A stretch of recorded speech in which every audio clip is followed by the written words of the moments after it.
With Alex and T-Bone on BK, got BK and Ferrario here on 101 ESPN. Alex, yesterday the Cardinals lost a game, but that's not the story.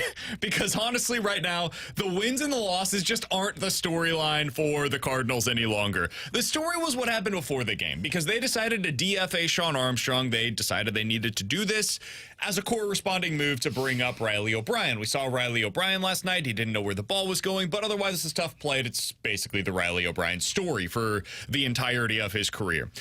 Alex, the reason why this is a big story here in St. Louis, because Shawn Armstrong, you may remember, was the lone player they got in return for Dylan Carlson. Oh, so we're not talking about a lost game. We're talking about a lost trade today. Correct. A lost cause, so to speak. Hey, man, you don't have to call Shawn Armstrong a lost cause. The Cardinals. Oh, okay. Jesus. Once upon a time, Dylan Carlson was the cold dead hands player. Yep. You're going to have to pry him for my cold dead hands. That was a saying that John Mozeliak had, I believe, on the morning show with Randy Kerber a few years ago. And then over time, what happened to every Cardinals outfielder happened to Carlson. He had a fun first season. He falls out of favor. Playing time starts to wane. He becomes a platoon player. The performance wanes, injuries happen, and then he goes somewhere else, has a brief stretch of success. By the way, he has really struggled over the last week or so. He struck out, I think it's 8 of his last 16 plate appearances, but neither here nor there. Shawn Armstrong was the return, and they got 11 appearances, pretty good appearances, by the way, out of Shawn Armstrong before deciding to DFA him yesterday. So right now, the main return that they got for a year of Tyler O'Neill and potentially 3 seasons of control over Dylan Carlson is Victor Santos, who has been in and out of the AAA rotation this year. Because Nick Robertson was DFA'd already, and now Shawn Armstrong has been DFA'd. Alex, what did you make of this move yesterday? Frustration more than anything, and I think the frustration bottled over to the point of you do look at those 2 outfielders that were traded away in the offseason, and, of course, Dylan Carlson. And look, again, not being a hypocrite, because I thought both needed to be traded away. They weren't going to be a part of the Cardinals team. But it just feels like we're at the point, and again, I always find myself going back to that Al Avila comment, to where it's like, other teams know the potential of what Cardinals players have, and whether they fall out of grace and they can't find the potential here, the Cardinals are forced to trade these guys away because they're not good for them. And then the identifying talent that they trade for them, they always try and get guys that are immediately helpful for the Cardinals, to whereas other teams find ways to trade pieces that have fallen out of grace or have not hit the level that they thought they were going to get, and they just go for something that's got upside in a couple of years.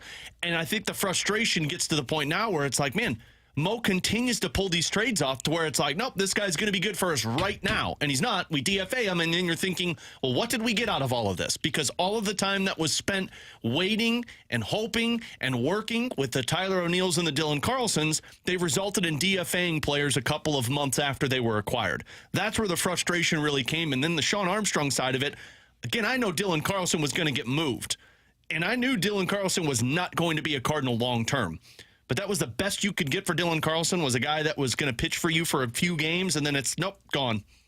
It's hard to evaluate some of these moves. We were talking about this before the show today, T-Bone, and you brought up a really good point about how, like, in retrospect, yeah, you wouldn't make this move. But at the time, you're trying to push for the playoffs, and you were in a real playoff position to try to make a push down the stretch. And so, yeah, you go out there, you get an arm that can potentially help you down the stretch, and now you've fallen out of it. You're 2 games under 500, so it makes sense to decide, okay, let's churn the roster, get some young guys in playing time. So in retrospect, yeah, it looks really bad. But at the time, he was not my first choice. Like, there were rumors earlier in the day that they could potentially get, like, Luis Garcia, or I can't remember who the other arm was. Wasn't it like Floro from Washington? Yeah, or something like and that? Eventually it was like, oh, so you're going to get the dude, Shawn Armstrong, that's been mostly terrible this season. Good fit, though. Okay, but he was whatever. from Tampa, and you're like, well, he's going to be good. Look at Kittredge. Yeah, so whatever. I guess this is the best that you could do. So I didn't crush them for it at the time. I still am not going to crush them for it today. It's just a bad look for the organization that it's happened again. Like, you did it with Tyler O'Neill because you squeezed that juice as far as you could, and then at the end of the year, it was clear to everybody you have to go your separate ways. I think it was clear to just about everybody this season. Cardinals and Dylan Carlson needed to go their separate ways. But now, looking back on it, it feels like a symptom, not the root cause. They learned so many lessons over the last few years from some of the moves that they have made, specifically Randy Arozarena, where they didn't give him the opportunity, and so now it's like, let's give them all of the opportunity, unless your name is Jordan Walker, in which case, please go back down to AAA because that's the only place where you can get better. Hey, where there's opportunity. Give it time. Give it time. Now they look at some of their young guys. They're like, we have to give them all of the opportunities at the big league level, because if we don't, we may have another Randy Arozarena situation. And now it's becoming the opposite, where first it was they don't get enough chances. Now it's so many chances that by the time we're trading them, they have lost all value, and now we have to flip them for spare pieces. And when they do that, Tyler O'Neill, for example, you end up with guys that are like right at the cusp of the big league level, because heaven forbid this team takes any step back whatsoever. So you can't go for the high upside prospects. Now you're just getting the low ceiling, high floor guys that maybe come in and are like your seventh man in the bullpen on any given season. So it's really hard to break down any one individual move. But when you look at it from the 10,000-foot view, you see it and you're like, what is this team doing? What is the direction? Where are you trying to go? And I think that's where I am today of, I think they are lacking direction. I think they are lacking a clear and obvious process of here's what we're trying to be. Here's who the St. Louis Cardinals are. We've lost the plot. And now you're just kind of meandering through all of these different moves individually. And sorry to jump in, T-Bone, because we're going to get you here. But I think that's part of the frustration with it. And the direction is the root of the problem when it comes to you waited 2 years too late to trade both of these guys, because it kept saying, well, give them more opportunity, give them more opportunity. How many people were yelling at us that, well, you haven't seen Dylan Carlson get real reps. The Cardinals keep taking it away from him. Tyler O'Neill's been hurt. You haven't really seen the reps since he had that MVP season. Well, because you kept saying, well, there's more, the trade value dropped and dropped and dropped, and then you go after and you're basically trading it for a DFA type of player, to whereas you waited too long to when you could have traded when that value was much higher, if you would have been able to evaluate and see what this guy truly was. And this guy got 1,600 plate appearances, man. Like, the players that we're talking about, how many plate appearances? I'll look this up right now. How many plate appearances do you think Randy Arozarena got in a Cardinals uniform? Oh, it was less than Because that's what we're talking about when it comes to, I think it was less than 100. A lack of opportunity. Yeah, I don't even know if it was a full season. I want to say it was like 50. Yeah, that's maybe. what I was going to go with. 23. I was saying, I knew it was under He 100. had 23 plate appearances here in St. Louis. He just had that great. Garcia got, I think, 10 maybe. He just had that great moment that he filmed post game, and Adolis Garcia in a Cardinals uniform, 17 plate appearances. Yeah. What about Lane Thomas? He probably had quite a bit, because I think he had a whole season or half a season. But it was like as a 60-game season, right? yeah, it wasn't very. Yeah. It was towards the end of the season that he got the Lane opportunity. Thomas as a Cardinal had 140 plate appearances. One of these things is not like the other. Dylan Carlson, again, Lane Thomas, who got the most opportunities of these guys that we're talking about, 140. Dylan Carlson had 1,600 plate appearances as a St. Louis Cardinal. Not enough opportunities to see The him. opportunity was there, man, like too much so at times. And you look back on it and you're like, yeah, it just didn't work for whatever reason. And I think the problem, why didn't it work with Carlson? I think you can go back to and say, like, hey, maybe it was just about the injuries. And maybe it just wasn't going to work for anybody because he got hurt too many times. The ankle issues sapped some of the athleticism. The arm issues slapped some of the power. And then, boom, you just don't have the same guy that you had whenever he first came up to the big leagues. Totally possible if it was a one-off. But it's not a one-off. Now we're seeing this stagnation of players all across the diamond for a bunch of young Cardinals prospects that came in with a lot of pedigree. Yeah, and you mentioned the Tyler O'Neill one. I still think, like, they handled that one somewhat properly. Of you had a guy that you saw when healthy and everything is right, he can be an MVP candidate. He's doing it again with the Boston Red Sox. You squeeze all the last juice out of it and you go out and you're going to have to take a flyer on just a shot in the dark on a reliever. Maybe it hits, maybe it doesn't. It ended up not hitting and they missed. For Carlson, it's a little bit tougher because in the moment, I do agree with the decision of, hey, we need to trade him. We need to go find a bullpen arm that helps us and kind of helps stabilize this bullpen and make the playoffs. Problem is to your point, though, like, when you do that on such a low ceiling, if the floor does bottom out, now you're looking at waiving this guy. Like, it's the right decision to waive Sean Armstrong yesterday. They should be making more of these. Like, Tommy Pham, sorry. Dude, great grand slam in your first pinch hit. He probably should be waived. It was fun. Their starting pitchers, Lance Lynn and Kyle Gibson, probably should be waived so they can open up opportunities. But what makes this one tougher is there's still 3 more years of club control for Carlson. Yeah. And if you're going to get this low of a level of a reliever in return, well, why not just hang on to him and trade him in the offseason? You want to know why? And I know you're going to say they should non-tender him, but they should have non-tendered O'Neill too, and they could still get shot in dark in a trade. But you know why that's going to be different this year? Money. That's why. My guess is they were going to non-tender him because of... This would be my counter to that. Do you really believe you wouldn't be able to trade Carlson? That would be my question. Because especially if you put him in the minors for a little bit. It's one thing if you said, like, man, if we do... Like, it's like a option, for example. If we pick up this option... Do you think you could have traded Andrew Kisner last year? Do you think you could have gotten something for Andrew Kisner? Yeah, I do. So why'd they non-tender him? Well, to our point here in this first segment, poor roster management. But you know what else? Money. They wanted the payroll to be available, and they didn't want to get stuck with a player that they couldn't end up trading. And I'm not telling you this is the right move. I'm trying to explain why they're doing what they're doing, not telling you why it's the right thing. I agree with T-Bone. Like, I think they should have tendered Andrew Kisner last year. I think it was a mistake to not do so. I think they could have gotten something in return, and even if it's a lottery ticket, that's a lottery ticket you didn't previously had, maybe it ends up, you scratch it off, and you find $20. Hey, man, that's a nice payoff for a lottery ticket that you paid $5 for. But they decided not to do that, and I think that was the same thing that was going to happen this year with Dylan Carlson. He made $2.3 million this season. That was his salary. In arbitration, he very likely would have had some kind of an increase. Let's say it's $3.5 million, just to be super conservative with it because he didn't have a good season. So if he gets $3.5 million in arbitration, that's $3.5 million the Cardinals could not have spent elsewhere while he's still on the roster until they officially move him because of ownership's mandate, right? So now you look at it and you say to yourself, is that the right way to go about it? My guess is they would have said no. They probably would have non-tendered him, and now you get nothing in return for Dylan Carlson. And once again, the direction's the problem. You got essentially nothing from Dylan Carlson as is. Sure, but at the time, they thought they got something. Well, and you got a player that was supposed to help you in the playoff push. So we all agreed at the time, this is a fine return for Carlson. It's super underwhelming, but the problem is not the return right now. It's the way that everything has been handled for the last 4 years. So you look back on it now, you're like, man, that's all you got? That's absolutely the correct response to it.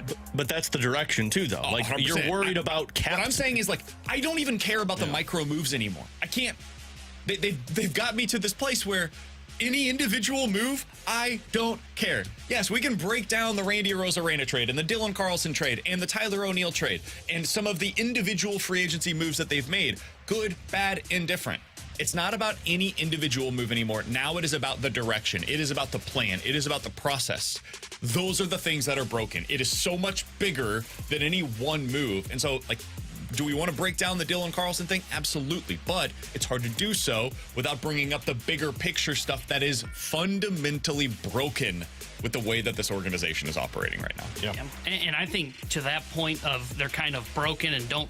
I agree. I don't think they really have a direction in which they are really trying to go. I think it's why once we get to the end of the season, whether it means he steps down and John Mozeliak from Pobo, or he does just go this one more final year, they need to name the next president of baseball operations at the end of the season. They can no longer wait, because right now what you're at is you've got a president of baseball operations that's going to retire, and naturally when you know the end is coming, you know what your thought process is? I don't really have to plan for the next 3 years. You know, Mo's kind of operating in the here and now. Well, the here and now sucks, just so we're clear. It's time to come up with a direction. The funny thing, it did it. Like, a month ago, I was excited about this team. I know. I was like, man, okay. We remember choo-choo.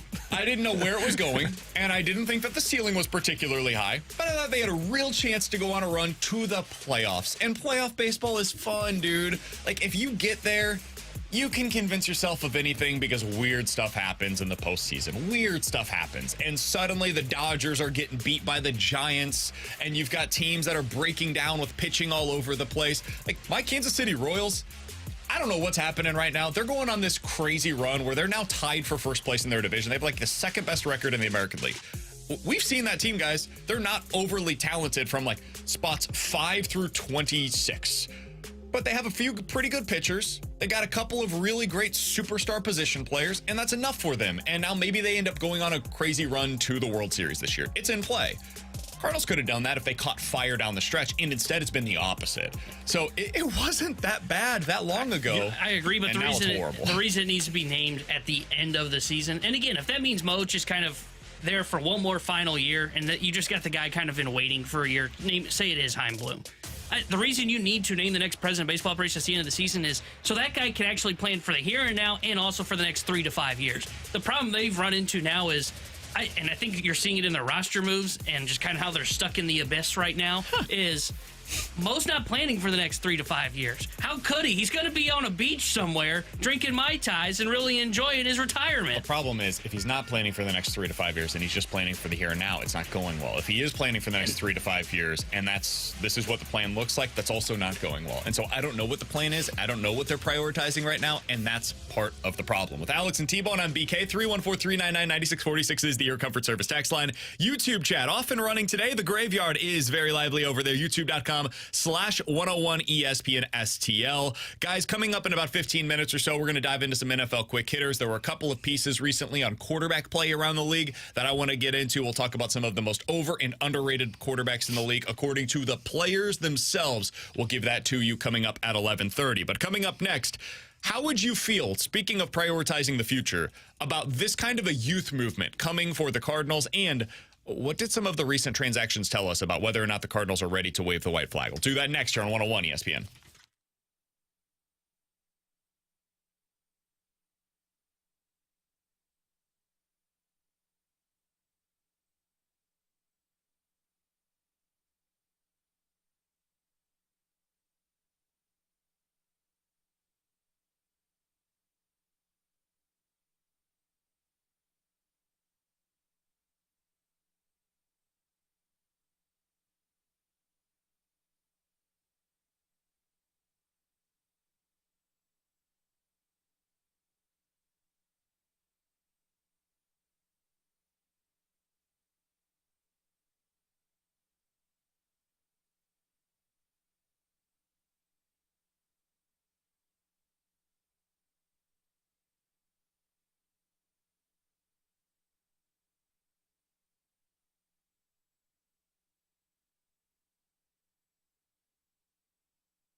All right, so I feel like a lot of Cardinals fans are ready for a youth movement. I feel like that's kind of the general consensus on our text line. 314-399-9646, by the way, is the Air Comfort Service text line here on BK and Ferrario.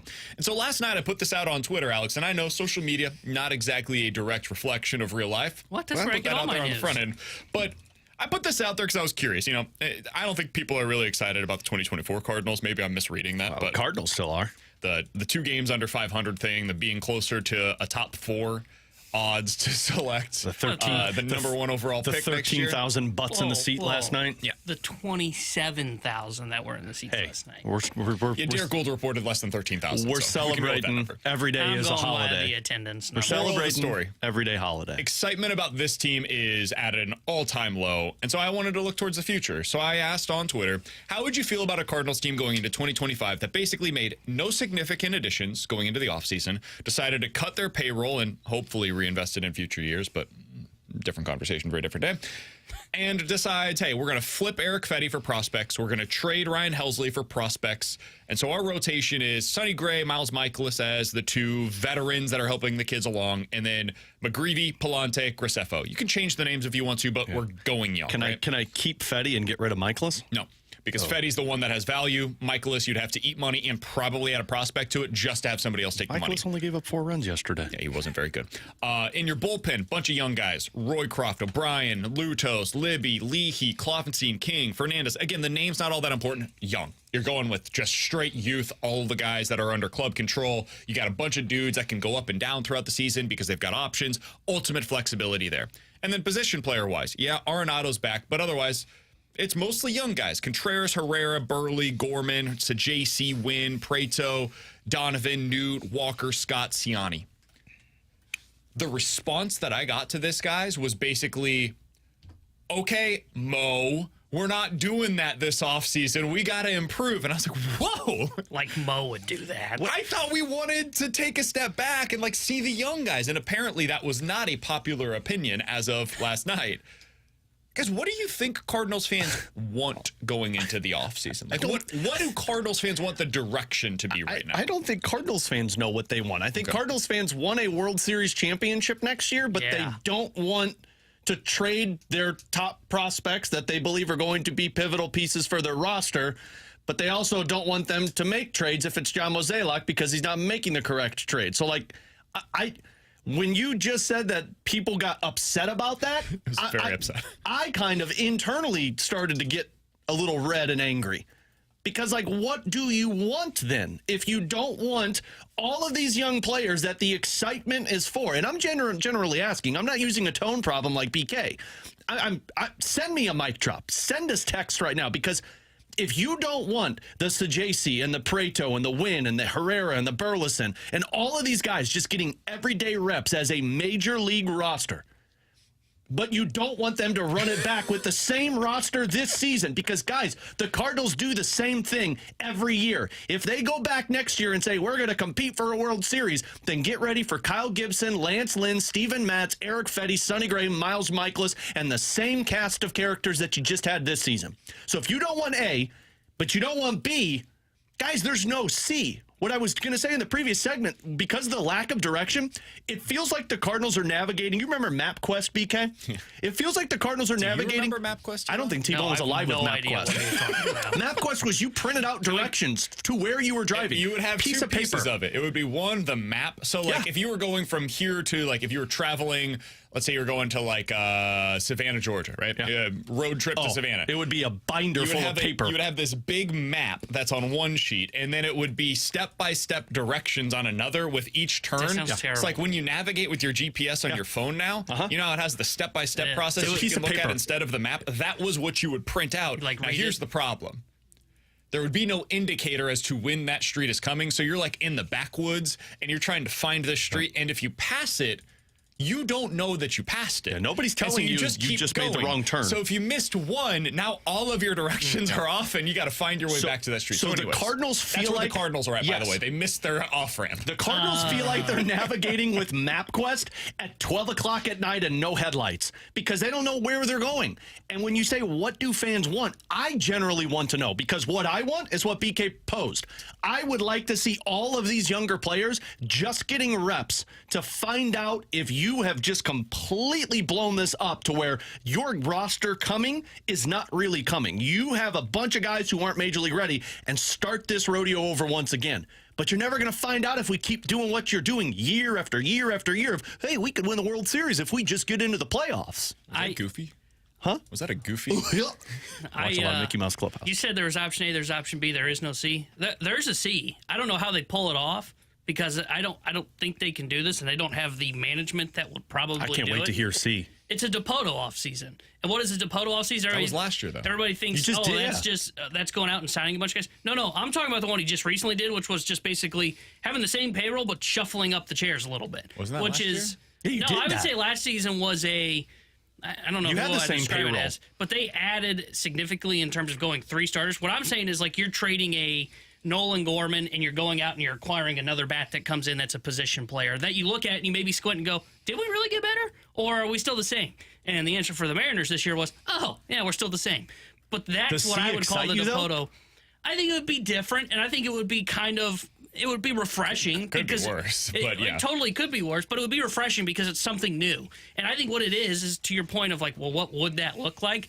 I think it would be like trying to swap out a Miles Michaelis or a Steven Matz and then replacing that spot with another guy in your rotation with somebody, whether it be younger or an older guy. Or you flip some of these guys that are these, like, young youth movement that you're talking about, and you say, okay, can we upgrade? We kind of traded with Gorman. He's not at his peak value, but he's still at like 75% of his value. Can we trade him and bring in something else that can kind of help us? I mean, that to me is option C. I don't think they would do it, and it's a little bit harder for them to do it because, like, the Mariners traded Robbie Ray, who was recovering from Tommy John surgery, which you can look at and go, man, that's kind of a distressed asset. He's coming off of a major surgery. Yeah, but it's Robbie freaking Ray. The Cardinals don't have that kind of piece to kind of swap around. They also traded Jared Kelenic, which was like your Dylan Carlson or Nolan Gorman, right? So they had other things that they did as well, but then they ended up getting... Dylan Carlson and Nolan Gorman in the same sentence? I mean, distressed assets, kind of what I'm... Former top prospects no longer have the same value that they once did. Jared Kelenic was in that same kind of category, and then he just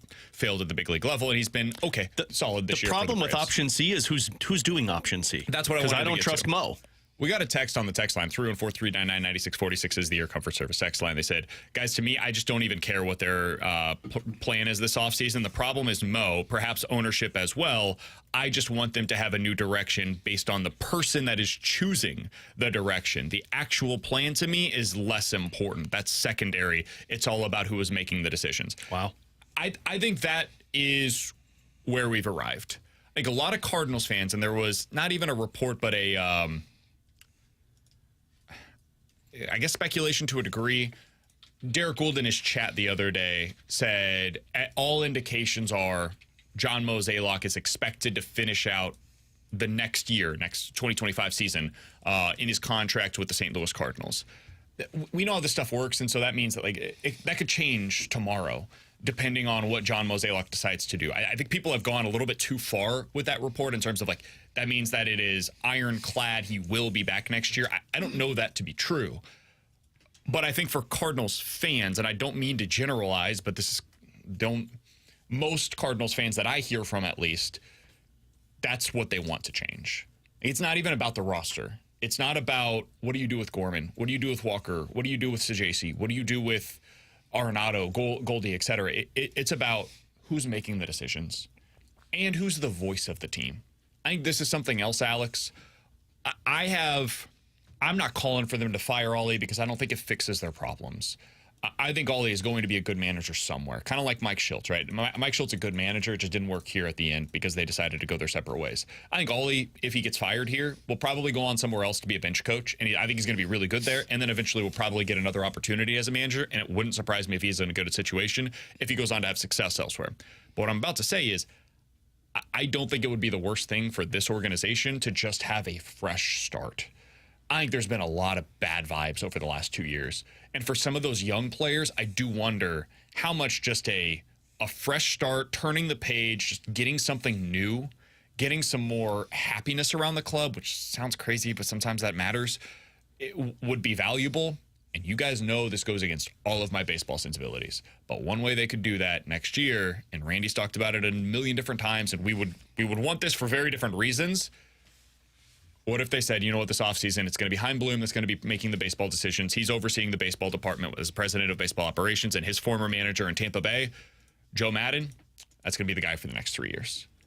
I wonder how Cardinals fans would respond to that being the start of the offseason. And even if that led to a youth movement like I described, I think fans, I'm guessing, would be more apt to buy into that if those were the guys that were making the decisions and were leading the charge on it, as opposed to if things were still just stagnant and it's Mo and Oli and Gersh, et cetera, that are still making all of the decisions. I think it has as much to do with the people making the decisions as it is the people that are on the roster. Yeah, I think you're onto something there. I think if you get somebody, the team desperately needs just better PR around it for what these last few years were. And it kind of feels like what the Houston Astros did when they brought in Dusty Baker after everything that took place. And they're like, we just got to get somebody who takes the pressure off of the players. Absolutely. And Joe Madden, I mean, as much as people are going to say, get Skip Schumacher, I'm with you. I think that would get people excited. I still think there's a lot of pressure on a Cardinals team for a guy like Skip Schumacher to have success. Joe Madden, there's no pressure. Joe Madden is, this is my best opportunity to get a job. I'm not going to get one probably. And last chance. Yeah. And you're taking on a team that the expectations, yes, it's the Cardinals, and the expectations are always get to the playoffs and have success. But if you're in the middle of a situation and Hein Bloom is taking over, and the big piece of this is you have to be upfront with what the direction is that you're trying to accomplish. Absolutely. Joe Madden takes a lot of the fire away from the players of, well, this guy stinks and that guy stinks. He's the kind of guy that it feels like everybody's just, at least we got somebody who has experience, because the one thing people complain about is the lack of experience from the managers in the past. I think it would lower the temperature. And I don't know if it would work. My guess is it probably wouldn't. But I think you get a short sample size where it's like, oh, hey, see, you should have done this all along. See, Bigger picture, I think it falls apart. I think it lowers the temperature, to your point, in the offseason. They hit the field, the temperature rises again. What if they go with the youth movement that I'm talking about? That's where I don't think it does. The temperature lowers with them being in charge, and they set expectations properly and say, hey, this year is about us getting the experience for the young guys, and we're going to see what we have, and then we'll push if these guys prove that they're capable going into 2026. I don't know how that plays, because I've never seen it here in St. Louis. Like, in my lifetime, that has not been something that this team has. That's not the way they've operated, basically since like the mid-90s. But I don't know if it works or not. I would be curious to see how it plays. I think you got to do something different. I mean, I agree with that. I think change for change is good at this point. I don't think it works. I don't think it plays. And the reason I don't think it plays, and I think it's because a lot of people have seen some of the guys that we're talking about, right? People are out on Newpart. People are out on Gorman. People are starting to get out on, or maybe already are out on Jordan Walker. So if you go in and say, well, we got to see what we have, what's the fan base going to say? Fan base is going to say, well, I know what you don't have a team that can play. You know, there is no push coming. They don't want a rebuild. Then what's the alternative? That's the thing is I don't know. I don't know what you want. It's easy to be complaining about everything, and I'm not saying you are, but like as a fan, I am, but it's fair. If we're going to complain about this, then there needs to be an alternative of, okay, if you're out on the young players, fine. I think it's worth finding out what you have there with different people in charge, different guys trying to fix them, to not just say like, hey, throw the baby out with the bathwater. I don't know what the alternative is right now, because it's not what they did this year. It's not putting a Band-Aid over a bullet wound. That's not the thing that this team can do again. And I don't think that they're going to have the assets or the money to go out and get like a Juan Soto or a Pete Alonso or go make the big move for a Corbin Burns. And so if that's off the table, the patchwork is off the table. Man, there's only so many lanes that remain for you as an organization, and this is one off-ramp that you could take. I think it makes some sense. I think it would play towards fans. I continue to be skeptical that they'll do it. That's my biggest question about it, is less about whether this would work or not. I don't know, but at least it's a direction. I wonder if they would even be willing to do something like this. If you're out on the young guys, then you have to be okay with a rebuild, because if you're out on the young guys, you don't have the finances as a team to go out there and go just get a ton of stars that make your team better. You kind of have to reset the whole table and go get young players again and rebuild this whole thing. The one thing about Joe Madden, and I don't know if it's going to work. Frankly, it didn't work with the Angels. It worked with the Cubs. The one thing that Joe Madden does is, if you are leaning more into the Jordan Walkers and the Nolan Gormans and the Victor Scotts and the Lars Nootbaar, everybody that people are quote unquote out on, Joe Madden takes the pressure off of those guys to just go out there and play. Yeah, and if it doesn't work, then guess what? You're back to square one, and you got to rethink the whole thing once again. But at least you're bringing somebody in that has experience of taking pressure off of the players, so that they can just go out there and perform. All right, he's Alex. That's T-Bone on BK. NFL Quick Hitters is next here on 101 ESPN.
Terrence Exterior Sports Center update driven by Johnny Londoff Chevrolet and Johnny Londoff Autoplex. Cardinals fell to the San Diego Padres 7-5 yesterday. They are back in action tonight. Game 3 of the 4-game set. 6:45 will be first pitch. Joe Musgrove will get the start for San Diego. Andre Palante will be on the mound for St. Louis. This portion update is driven by Johnny Londoff Chevrolet and Johnny Londoff Autoplex. See them at londoff.com. Chevy, together we drive. Are you kidding me?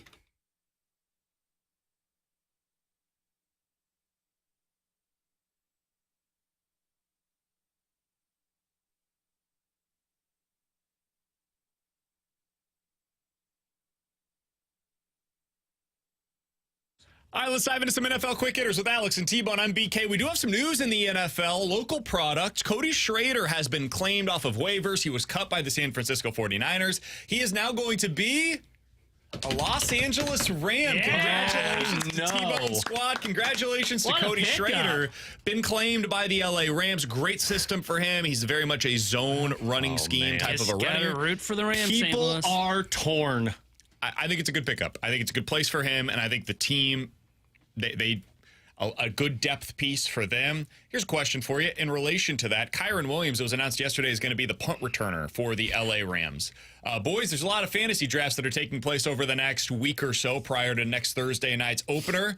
Should I be afraid of drafting Kyren Williams now that he's been announced as the punt returner? That's not typically something you see the clear-cut #1 running back on a contender I'd love T-Bone trying to explain this to me, because I think I might be drafting Blake Corum, because Kyron's going to be hurt a lot. That's what I was going to say. I would still draft Kyren Williams. Like, if he's there, if he drops maybe a little bit. Not in the first round, though. He's going second. He's going second round, I think. Is he? Yeah, I would still take him, but I would also go target Blake Corum.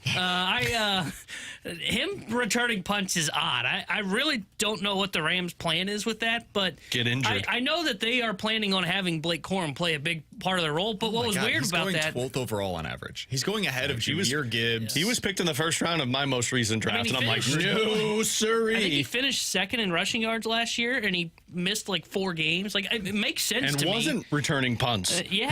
What's weird though is, like, they said all training camp, hey, we want to have Blake Corum to have a pretty big role in our offense. Why? Because we want to keep Kyren Williams healthy. And then at the end of training camp, they go, oh, by the way, Kyren Williams, he's going to return punts. Yeah. What? I would still take him. Like, I think it'll be fine. I think you're going to get 12 great games out of him, and he's going to rush for over 1,000 yards. I would also try and get Blake Corum, though. All right, so there's your Rams update for the day. I know a lot of you were very excited to hear that. All right, I do want to get into something that was posted yesterday. Stop. We're not doing that. I will cut your mic. This is like when you cheered the Cubs rally song at the beginning of the season, Remember that? How'd that go? I mean, technically, they're better than the Cardinals. They've got a better shot at winning the division than the Cardinals. Win the division? Yeah, but you know what? They got a better shot than the Cardinals. We're actually going to look at it in hindsight. I said they'd finish ahead of the Cardinals. They're finishing ahead of the Cardinals this year. Yeah. Hey, Chicago, what do you say? Dude, don't sing it again, man. They are a man. game and a half up on the Cardinals. No, it's not. They are 1 game above 500, and T-Bone technically was right. Yeah, see? Okay, let's get into what the NFL evaluators are having to say about top quarterbacks around the NFL. This is one of my favorite pieces that they do every year over on The Athletic. Mike Sando does a fantastic job. It's just because Patrick Mahomes is always #1. Of course, that is a big part of it. So they put together their quarterbacks in tier rankings, right? So tier 1, they describe as any quarterback that can carry his team each and every week. The team wins because of him. He expertly handles pure passing situations, has no real holes in his game. As you can imagine, Patrick Mahomes was at #1 on this list and in tier 1. There were 2 other quarterbacks that joined him, though, in tier 1. It was Joe Burrow and Josh Allen. Do you guys agree that right now, if you're looking at like the elite of the elite quarterbacks in the league, those are the 3 guys right now in the NFL? I would put Lamar Jackson in there. And I know this says I gotta see it in the playoffs, dude. I agree. And I mean, you know me, I'm the one that complains the most out of quarterbacks in the playoffs. And this tier says that he has no real holes in his game. And Lamar Jackson absolutely has a hole in his game. But if I think of quarterbacks well, also controlling the actual ball. But if I think of the way that they described tier 1 of this team wins because of him, the only reason Baltimore has been a playoff team for the last few seasons has been because of Lamar Jackson. So again, I understand that he has a hole in his game. Playoffs are, of course, there. Josh Allen has struggled in the playoffs in big moments also. But like, if I'm going off of the sole point of tier 1 as a quarterback who the only reason the team wins is because of that player, Lamar Jackson should be in tier 1. Yeah, I would keep Lamar out of tier 1 just because of what you mentioned about the playoff struggles. Until I see it, I can't really put him up there. And for what it's worth, he was at number 4, so he was the next guy up at the top of tier 2. I also wouldn't have Allen in tier 1, by the way. I think it's Burrow and Mahomes, and that's it. And Burrow's got to have a healthy year or he drops from tier 1, and it just becomes Mahomes tier. In all honesty, I don't know if Burrow's up there after what the last couple of years have been. And he gets a little grace because he's been able to beat Mahomes in the playoffs. The reason I would drop Allen into that second tier is because as much as you can say Josh Allen can win you a football game, Josh Allen can lose you a football game, by the way. And we've seen that a couple of times throughout his career, and I think that's just going to be who he is. I think he belongs in tier 2 because tier 1, you can't be the guy that can also cost your team football games. I feel like tier 2 almost should be like, there should be tier 1 of this is the Mahomes tier and that's it. Everybody else is different. Tier 2 to me is probably what you guys are saying. Allen, Jackson. Allen, and Lamar. Yeah. Because I'd agree. the next tier, which is their version of tier 2, I feel like most of these guys don't belong with Lamar. Like Lamar's in there, and then it's a bunch of other dudes. I'm like, hey, I think they're pretty good, but I don't think they should be in the same category as Lamar Jackson. This feels like they just threw everyone else into tier 2. So they describe tier 2 as a quarterback who can carry his team sometimes, but not as consistently. He can handle pure passing situation in doses, or possesses other dimensions that are special enough to elevate him above the tier 3 guys. He has a hole or two, though, in his game. So I had Lamar in this, as we've talked about. But then the next players that are listed: Matt Stafford, Justin Herbert, Aaron Rodgers, C.J. Stroud, who maybe you could put into that tier, in my opinion, with Lamar, Burrow, Allen. I think he's above, for me, Stafford, Herbert, Rodgers, but whatever. Dak, Jared Goff, Jalen Hurts, Brock Purdy, Kirk Cousins, Jordan Love. I disagree on some of these. I think they're way too high on guys like Jared Goff and Brock Purdy and Kirk Cousins. I think they're elevated as much by those around him as they are elevating those around him. Jalen Hurts should be in that conversation, too. Sure. Obviously, Brock Purdy. I feel like they combined 3 tiers into one here. They did. How do you guys feel about the players that are specifically listed? I think you're right. I think there should be a tier 2, and that tier 2 should probably be like Lamar Jackson, C.J. Stroud, Aaron Rodgers, and then maybe Matt Stafford and Dak Prescott, but I could hear the argument. I think lumping all of these guys together, like C.J. Stroud should not be in the same conversation as Jalen Hurts, Brock Purdy, Kirk Cousins to me, because C.J. Stroud did carry that team last season all year long. And like Jalen Hurts, I think Jalen Hurts has been successful with the Philadelphia Eagles, but I think he's been successful because of an incredible offensive line and incredible weapons, much like Brock Purdy has been. I think if you pluck those guys out and put them in a worse situation, they're not the same quarterback. Yeah, I agree there probably should be more of a separation because, like, the two guys that I don't fully understand in this kind of tier 2 are Kirk Cousins and Brock Purdy. Because, like, are they great at anything would be my question. They're good. They're good at just about everything. They're accurate. Brock Purdy's not the guy that's going to win you a football game, though. You know, so I guess I would say those two to me would have to go down a tier. But the rest of these, I completely understand because they have something that they are really great at. Like you look at Stafford and Stroud, they've got cannons of arms. Goff, honestly, pretty good with the deep ball when you look at Jared Goff. Like some of those guys, I can understand how they fit in tier 2 because they've got one element to their game that they're great at. If you had to take one guy that's either in tier 1 or tier 2 that you think will either move up, like we'll be higher on him after the season than we are currently, or that you think will move down from where they're at currently, who would you choose? You can choose either way, up or down, based upon how you think they were going to perform this year. I mean, I'm going to go with my guy, C.J. Stroud. I think you're talking tier 1 by the end of this season. With the weapons, I know there's people that are skeptical of him because he's got all these mouths to feed, and how's he going to do it? C.J. Stroud showed me everything I needed to see in terms of being a rookie and performing at that type of level. And now with more weapons, I think he's going to be a tier 1. I'd go Jordan Love. I would have him bumping up. I think he has a chance to be in that conversation with C.J. Stroud. I love C.J. Stroud. I'm totally with you on the love for him, Alex. But I think people underestimated just how great Jordan Love was in the second half of last season. And I think that was coming. I think it was building every single week, and then we got to the postseason, and man, was he fantastic. And he was one bad throw away from potentially taking his team all the way to the Super Bowl. I think he's a underrated MVP candidate going into the season, and will have tier 1 or upper level tier 2 in him by the end of the year. I think the guy you're going to see fall, and I don't know if it's justified, will be Justin Herbert. I think he's in a terrible situation. He's dealing with plantar fasciitis in his foot.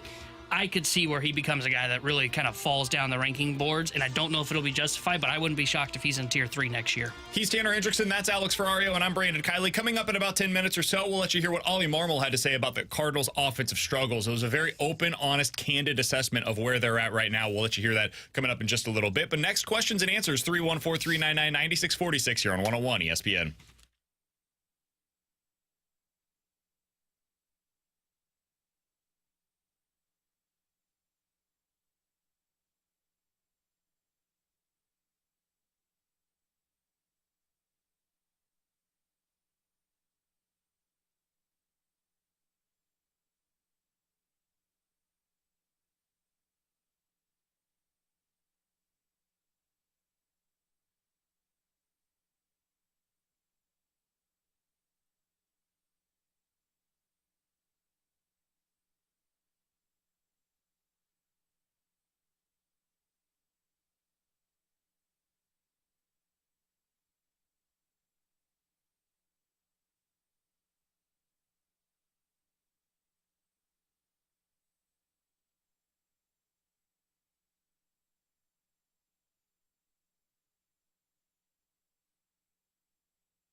314-399-9646 is the Air Comfort Service text line for questions and answers. We'll let you hear what Oli Marmol had to say about the Cardinals' offensive struggles coming up here in just a little bit. This one comes from the 314. Guys, why do you think it is that the Cardinals have such a hard time letting go of aging players? I think it's hard for a lot of organizations, but specifically this one because of their clinging to the past. A lot of what the Cardinals sell is history. Come to Busch Stadium where the legends have played, like here in St. Louis. Come see the birds on the bat. It's the same, similar at least, jersey that we've been wearing for 100 years, right? Like this. The Cardinal history is so rich, and so that is what they sell as an organization. And so what they want you to have is a tie to the past. And one of the ways that they do that is by selling superstar players that have been here for a while. It's frustrating, though, for me as somebody that is analyzing the team, because sometimes it is necessary to say it's time to move on. The Packers have moved on from Brett Favre and Aaron Rodgers because it was time. Some would argue they maybe waited a little bit too long with Aaron Rodgers before it was time for them. But if the Packers, a historic franchise, are willing to walk away from Hall of Fame level quarterbacks, you as an organization can walk away from Paul Goldschmidt or Adam Wainwright a year before they decided to do so. So, yeah, I think they hold on too long, but I think that's why. And, I mean, if you just look at the Cardinals on top of the history, that's what's given them success in years past. Like, they've had success because of aging veterans that have been around. Matt Holliday years, you were having a lot of success with those guys. You brought in certain players. Adam Wainwright, you had success with. It just feels like the Cardinals' mindset has always been like, we're going to get the best. We're going to squeeze these lemons as much as possible so we can get the most out of it. And now it feels like that's a failing recipe for success. Yeah, I 100% agree with that. I think their whole thought process is, well, how do you sell Cardinals baseball? It's with the superstars, you want to call them that, but where do guys kind of hit their prime? It's in like age 28. Well, you get those guys at that point, Goldie Arnado a little bit more on the back end, and then you hang on to them till it comes down to the end, and you want to say that guy retired as a St. Louis Cardinal. And you know what? I think there's some of what that model is correct. That is kind of the way to operate. But to your point, you've got to know when it is time to cut ties, I mean, and that's where they've kind of missed the mark. I think that was easy for Cincinnati to be like, hey, Joey Votto, sorry, but you're done, and we're not going to bring you back anymore. No. But it was the right thing. But it was the smart thing to do. And I know they're not having success, but they had to figure out what else they had. All right, 314-399-9646 is the Air Comfort Service X line from the 980. Guys, Wynn and Burleson have carried the team for the most part this season, but we've seen this before. Dylan Carlson, Jordan Walker, Nolan Gorman, they all had success at one point in that first year, but then fell off the next season and the success started to wane thereafter. What is your level of fear that the same will happen next year with Wynn and Burleson? I think there is a very real concern with Alec Burleson that the batted ball, the stuff that went wrong for him last year, it may not be a one-off. The way that he wins, because there isn't the on-base percentage to like use as a flotation device to keep him up when he's struggling with some of the batted ball luck, there could be some bad months. And that could, at the end of the year, you look back at it, you're like, okay, he was slightly above league average instead of 25% above league average. Could that happen for him? Yeah, I think that's real. The value with Wynn, though, is he's going to be a slightly above league average hitter, and he's going to play Gold Glove caliber defense at first or at shortstop. And that's just such a valuable player that I'm not super worried about the offense. That is not something that concerns me as much with him. Yeah, I think Mason Wynn, to me, it's been consistent all season long, and Burleson has been that as well.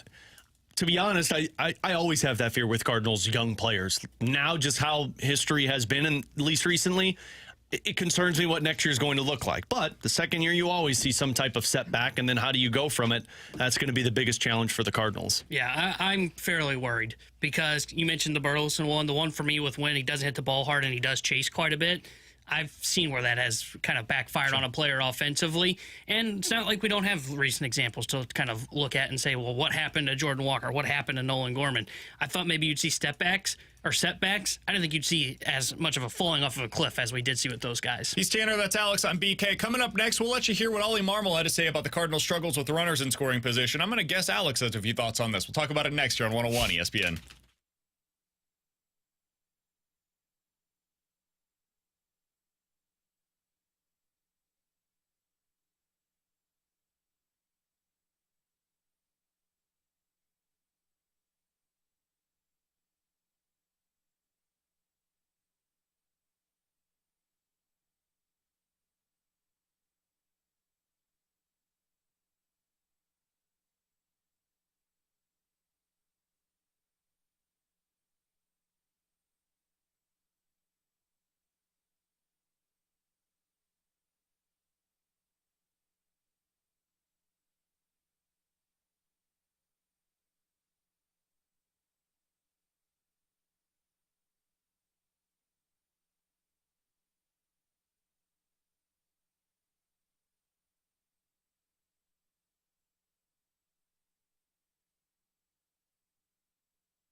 Alex, earlier today, Oli Marmol was on with KMOX, and he was asked about the Cardinals' struggles offensively and whether or not there are answers there. Alex and T-Bone on BK. You got BK and Ferrario here on 101 ESPN. And I thought he had an excellent answer and explanation on what's gone wrong with the Cardinals' offense this year. It's about 2 minutes. It is thorough.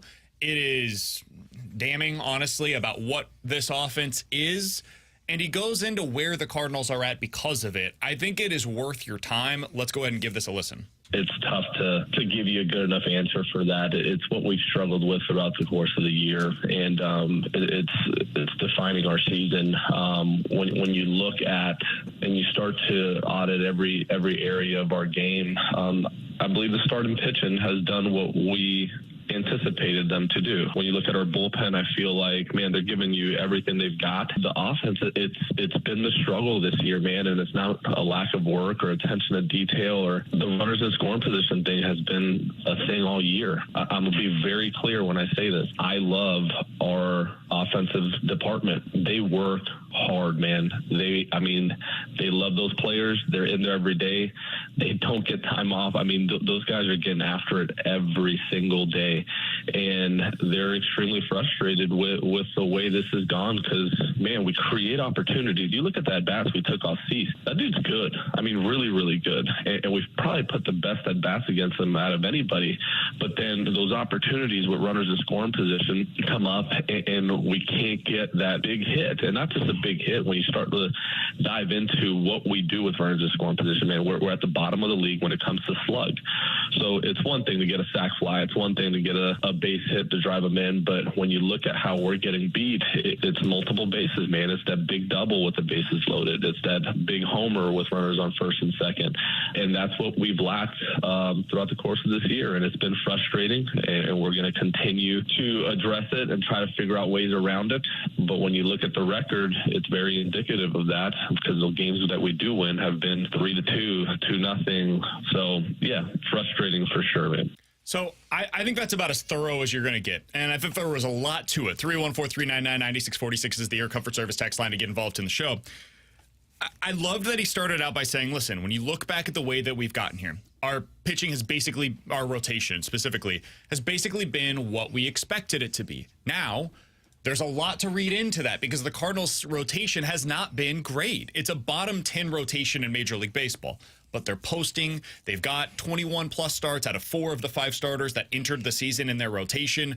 And I think that tells you what they were expecting out of the rotation. They didn't think it was going to be great. They've had the same expectations for them that we did on the outside. That's insightful. That's something that we learned from that answer from Oli Marmol. So the bullpen basically has been exactly what we could have hoped that it was going to be. I think we all agree with that. Bullpen's been pretty darn good for the most part this season. They've had their struggles, but every bullpen has its struggles. It's the offense. It's always been the offense, and we've talked about the runners in scoring position issues all season long, Alex. I just looked this up. The Cardinals this season now officially have the worst slugging percentage with runners in scoring position in Major League Baseball this season. In fact, it's worse than that. It's a historically bad slugging percentage with runners in scoring position. The Cardinals are slugging, not on base percentage, slugging, .329 this year with runners in scoring position, which means you got runner on second and third, 2 outs. They're not slugging. They're maybe getting that guy in with like a bloop single, whatever. Past teams would have hit a double there. They get 2 runs in, and that allows you to either extend the lead, close the gap, whatever. That's part of the issue with their run differential on the season. You look for other teams recently that have had a slugging percentage of .330 or worse. It's not easy to find. The 2021 Pirates, they were at .328 slugging percentage-wise. The 2014 Padres is the most recent team before that you have to go to. They ended up slugging that season with runners in scoring position .329. End of list in the last decade. Beyond that, it's the 2011 Marlins and the 2011 Mariners and Giants, and that's it in the last 15 years. You are in rarefied air in a bad way with runners in scoring position. Alex, what did you make of what Oli had to say there when assessing his offense? I made that you have the wrong players on your team to try and win with. And it kind of felt like Oli was saying that essentially of how bad it's been. And the part that really stuck out to me was him saying, like, look, he's like, our offensive department I love. They're at this every single day. They get no days off. They're working at this consistently. that's supposed to sound like a positive, but to me that sounds kind of like a negative. Like if these guys are in the room every single day, and this has been going on all season long, and last year you were top 10 in slug with runners in scoring position. The year prior, you were top 5 with runners in scoring position. So what does that say? It says you got players that are declining. Paul Goldschmidt, Nolan Arenado, look back at the previous 2 seasons of how good those guys were, and that's where your runners in scoring position. And guess what? Those are the middle of the order bats. But it also tells me that whatever that room is trying to figure out, they don't have the answers. And and once again, it comes back to the decisions you're going to have to make. You either make changes with your coaching staff in terms of, look, these guys are in there working and they don't have the answers. And you might need to find somebody who does have the answers of what's working. Or you need to significantly change the position players, i.e., you cannot be relying on Paul Goldschmidt and Nolan Arenado to come through at those big at-bats with runners in scoring position. Wilson Contreras has been hurt all season. Would these numbers look differently if he was healthy for a full 162? Maybe. But you still have been relying on the 2 guys that have significantly aged for you, and you don't have anybody else who profiles as a big bopper with runners in scoring position. So to me, like, I understand he was trying to be positive about it, of how hard these guys are working, and that's great. But I think that's a big problem if these guys all season long have been trying to solve this riddle and they have no answers for it. Yeah, I think your point on, seeing the decline in the veterans and then the young bats just not coming through, that tells the story for what's going on with runners in scoring position. And, you let Goldie walk, and even if Contreras did have a full 162 healthy season, he would change those numbers, but probably not significantly enough to help the Cardinals, So I think you have to your point, look at what you have internally and kind of figure out, okay, who are the guys that will be with us in the long term that we think can help us both with just the runners in scoring position and just as a whole offensively. And I think it goes down to, look at the approach as well. Was there something that was changing when you saw these guys come to the plate? Or was it just happened to be where Goldie Arenado declined and Gorman ends up striking out a ton, and no matter what, the results were going to go down? Because I don't think you could look at this and say, oh, this is just the one-off, and there are some times where you can look at a season and go, that's an odd statistic. Surely that is just the anomaly. I don't think this is the case with runners in scoring position. I think it's tied to everything you said. The veterans kind of hit their wall, and you see the young guys aren't taking that step forward. And in fact, not taking a step forward, end up falling off of a cliff and having to be optioned down to the minor leagues. It's really strange, man. It's hard to explain. It's like last year with runners in scoring position, slugging percentage, Wilson Contreras was at 559. This year he's at 290. Last year, Brendan Donovan's slugging percentage with runners in scoring position, 552. This year, 387. Last year, Lars Nootbaar, runners in scoring percentage, slugging percentage, 425. This year, 317. Jordan Walker last year, 400. This year, 286. Nolan Gorman last season, slugging percentage with runners in scoring position. Here's where it came from, boys. 625. Do you guys know what Nolan Gorman's slugging percentage is this year with runners in scoring position? Again, last year, 625 with 125 plate appearances. That is a big number with a lot of opportunities. I would say less than 200. It's 280. I would say like 250 is where I was going to go. 280 is horrible. That's a terrible slugging percentage. Terrible on base. It is less than half of what his slugging percentage was last year with runners in scoring position. And then the other one that's gone down pretty significantly, although even last year it wasn't great, is Paul Goldschmidt. Last year in more than 100 plate appearances with runners in scoring position, Paul Goldschmidt at a 380 slug, which was bottom half on the team. This year it's at 225. He is the worst of all of the guys that are getting significant at-bats with the runners in scoring position. So the biggest drop is the 2 guys that we've talked so much about this year.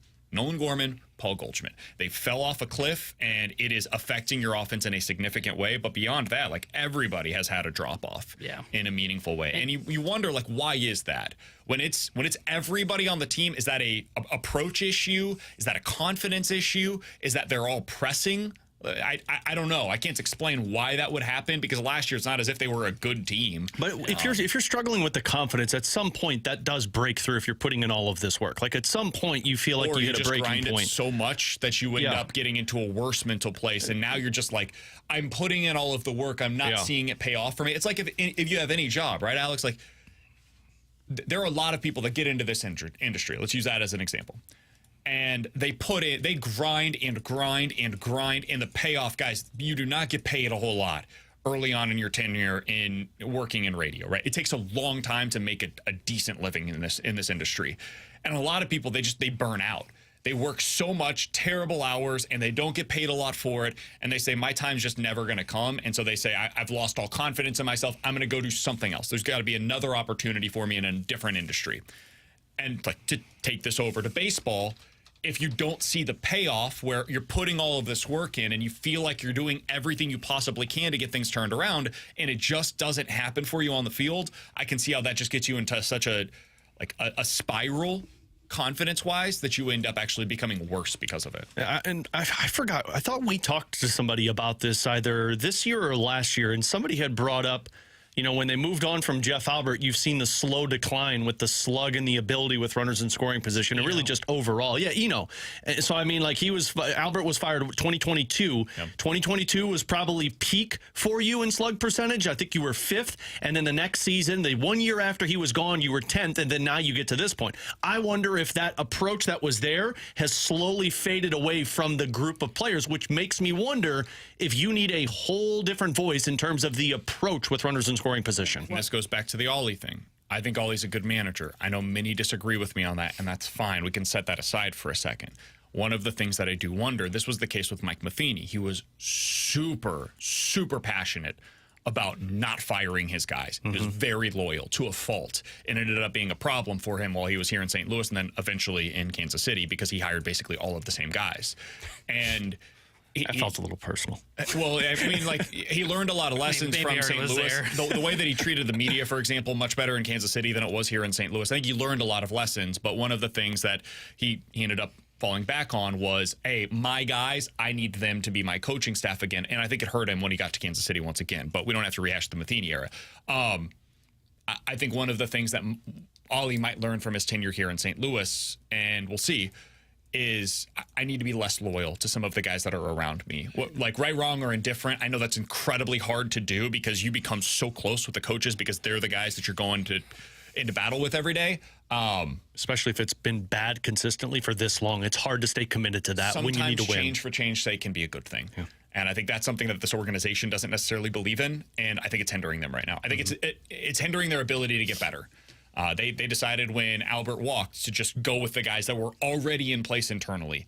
And I think there was an opportunity there to potentially go grab somebody that is the best and the brightest, and they opted against doing something like that. And I think that opportunity should present itself once again this offseason. With Alex and T-Bone, I'm BK. You got BK and Ferrario here on 101 ESPN. If you guys want to get involved in the show, the place to do so is the Air Comfort Service text line at 314-399-9646. That is the Air Comfort Service text line. You can always check us out on YouTube as well, youtube.com/101 ESPN STL. The studio cams are powered by the Air Alliance team. In 15 minutes, we're getting to the Blues, who have added some necessary speed to their roster. And Alex, I got to be honest with you. Yesterday, I said there's not a lot of hype, excitement about the 2024 Blues. I felt it this morning reading an article from Jeremy Rutherford. So we'll get into that coming up in just a little bit. More likely to happen is next year on 101 ESPN.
314-399-9646 is the Air Comfort Service text line. You guys give us a couple of scenarios. We'll tell you if which one is more likely to happen. It is a segment that we like to call more likely to happen here on BK and Ferrario. Alex, before we get to that, though, a little bit of news to pass along, certainly relevant for those of you that are playing fantasy football this year. The Kansas City Chiefs are signing veteran running back Samaje Perine to their active roster. He was released by the Denver Broncos. Probably going to go in, be a third down pass catcher. I don't think it's a big role for him. I wouldn't be drafting him in fantasy unless you're in like a super deep league. But it could cut into Isaiah Pacheco's passing game involvement. That would be my assessment here. And in doing so, it probably limits the value of Pacheco a little bit. It could be a tiebreaker between him and some of the other running backs that are available for you. I like it. I mean, he's been effective in the past, and I mean, you just had depth. Like the one thing with the Kansas City Chiefs that I'm sure probably pisses people off is they find ways to get the best out of guys that nobody else feels like are effective. You bring back Juju Smith-Schuster, you bring in Samaje Perine. If the Chiefs win a Super Bowl again, those two are probably going to have some big moment. You're going to be like, well, why the hell didn't they do anything with my team? Yep. Yeah. It's because they rely on them for like one or two plays, whereas the Denver Broncos relied on Perine to like save their team. It's a good move. It's a depth move. It's something that the Chiefs needed to do. Their number 2 running back was a guy who has a pet alligator, who was one of the most exciting preseason running backs, which is not what you want as your number 2. I mean, I would deploy my pet alligator guy over a Samaje Perine any day of the week. Touche. All right, let's get into more likely to happen. That guy's angry. Here on BK and Ferrario. Guys, what's more likely? The St. Louis Cardinals end up finishing above 500, or they have a top 5 pick in next year's Major League Baseball draft? I'll say top 5 pick, especially if this team's going to lean into a youth movement. Maybe you get a short spark, but you're going to be a bottom 10 team, in my opinion, by the end of the season, and that puts you in a position to win the lottery. And after getting the 7th overall pick, tinfoil for these rigged lotteries, I could see the Cardinals coming away with it next year because there's a former Cardinals kid who is going to be taken 1st overall. I mean, they are right now 4.5 games up on the Rangers for the 5th best odds for the number 1 overall selection. Yes. Damn. I Every day's a holiday would say for Ethan. I would definitely say more likely they're going to be drafting top 5. This team's not turning around. I mean, watching the game last night, I mean, Logan Baker, we all wanted to kind of just see him. I wanted to see him not hitting third. And he was hitting third last night in that lineup. Yeah, the guy that we're clamoring for to see, it's like they keep putting him in bad. I think this is like the Cardinals way to be like, you want to see more Luke Baker? Fine. I mean, he's in the 3-hole. When I saw that lineup last night, I was like, Ollie's so trying to just take this to us. Yeah. Isn't he? Stick it to the Mandiosis. They're going to against finish Dylan with top Cease. 5 Good pick. luck. Yeah. It's like Jordan Walker coming in. You want to see Jordan Walker? Fine. He's leading off. Oh, I wouldn't mind that, actually. Me neither. Interesting. I Only agree for with you lefties on the guys. mound. I wish I didn't, but I agree with you guys. Top 5 pick. Or Alex, what do you More got for us? likely to happen, guys. Dalibor Dvorsky finishes the season as the number 2 centerman, or Jimmy Snuggerud finishes the season in the American Hockey League. I mean, Jimmy Snuggerud will not be finishing the season in the AHL. He'll be finishing the season in the NHL. If he's signing with you after his season, he ain't playing in the A. So I'll say Snuggerud finishes the season as the number 2 center. I think I agree. Originally, I was like, I could see where Snuggerud signs, but you're right. If he signs, he probably doesn't want to sign and go play in the AHL. Why would you? I would say Dvorsky ends up becoming the number 2 center for the St. Louis Blues. Yeah, that's mine as well. I think when Snuggerud's here, Snuggerud's probably playing in a top 9 role for you, and somebody's getting the boot by that time. Agreed. More likely to happen, guys. We see one of Gordon Graceffel or Michael McGreevy get a start with the St. Louis Cardinals in September, or we don't see them at all. Don't see them at all. It's so sad. We're going to see a whole lot of Mats and Lynn, ladies and gentlemen. Yeah, they're going to piggyback those 2. Yeah, they are. Literally, Lynn will go to the mound with Mats on his back to make sure that Mats doesn't get hurt as he goes to the mound. Don't do that, man. And Mats will Lynn throw might get hurt. He's got a bad knee. Yeah, that's going to mess your back up. Oh, that's a good If point. anybody should be carrying man. anybody, it should be Mats carrying Lynn. Whoa, well, now you're really going to hurt somebody's back. It's 2 people. Like, you don't want to be carrying each other. Hey, Come on. guys, why? You guys are probably right, but why can't, if we're going to be bad and at least have like some exciting talent? Because we have respect as a I've team. always said, for our job, I can't speak for fans. Like, for fans, you want your team to be good, just point blank period. You just want them to win, right? For our job, what we do on a daily basis, be good, be bad. I would prefer you be good, but at least be interesting.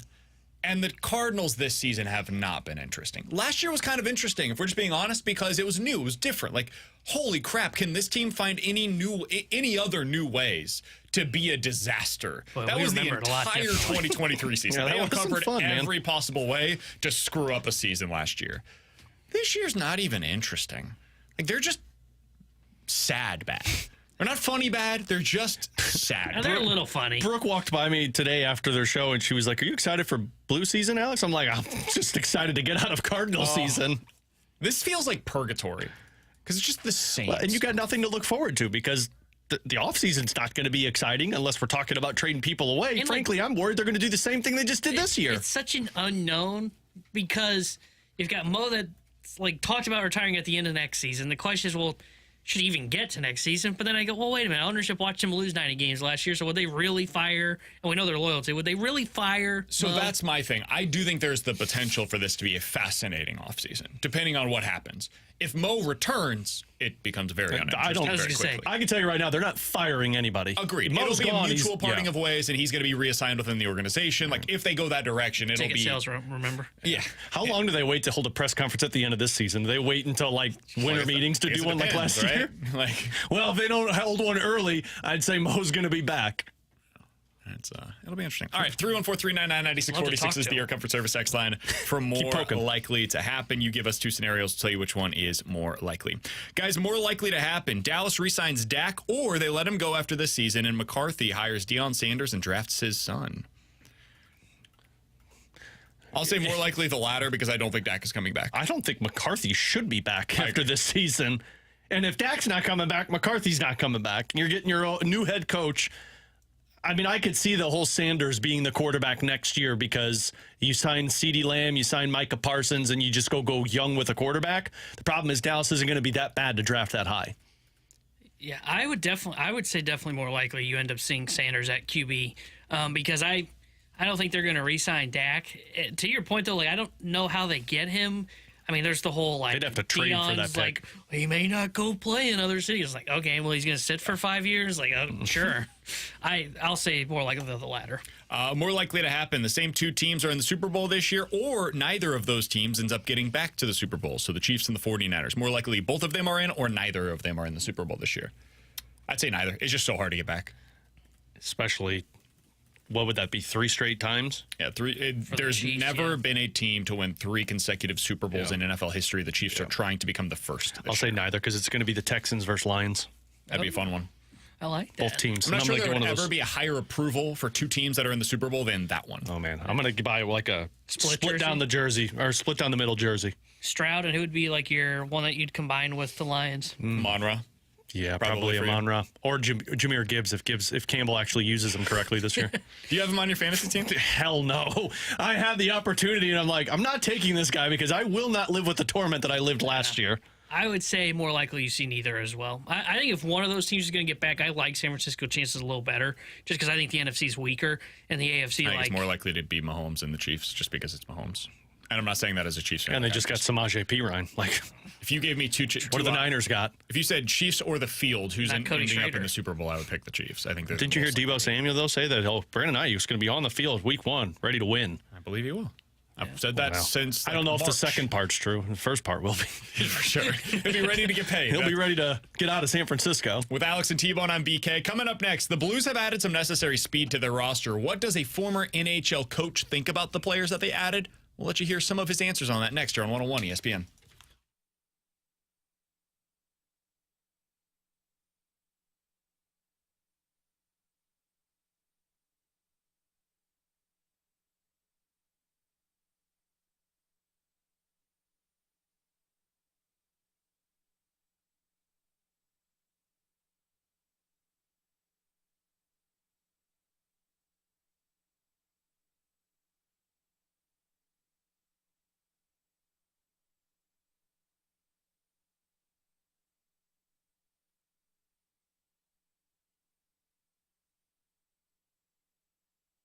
Alex Ferrario with you to talk about my friends at Classic Air Care, where you head to the website or check it out on Google Reviews, a 4.8 rating when it comes to their service. And I'll just read you one of these from Coco, who's a client. Says, Nick is the greatest, punctual, professional, and very organized.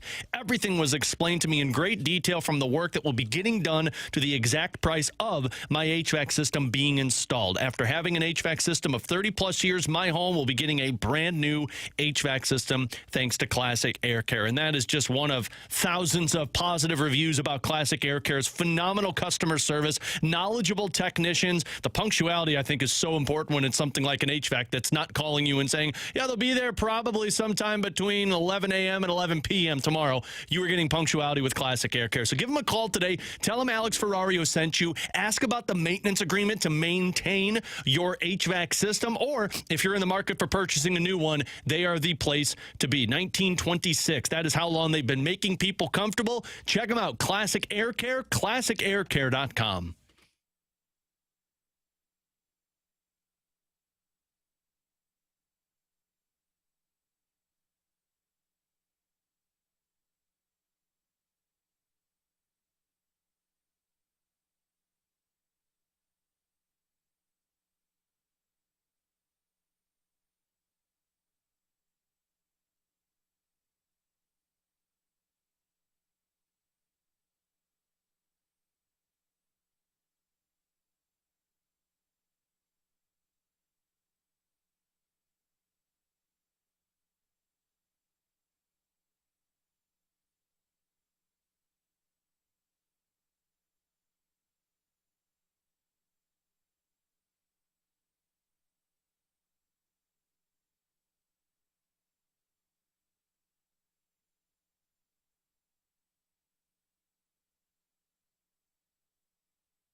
Terry Day Sports Center update driven by Johnny Londoff Chevrolet and Johnny Londoff Autoplex.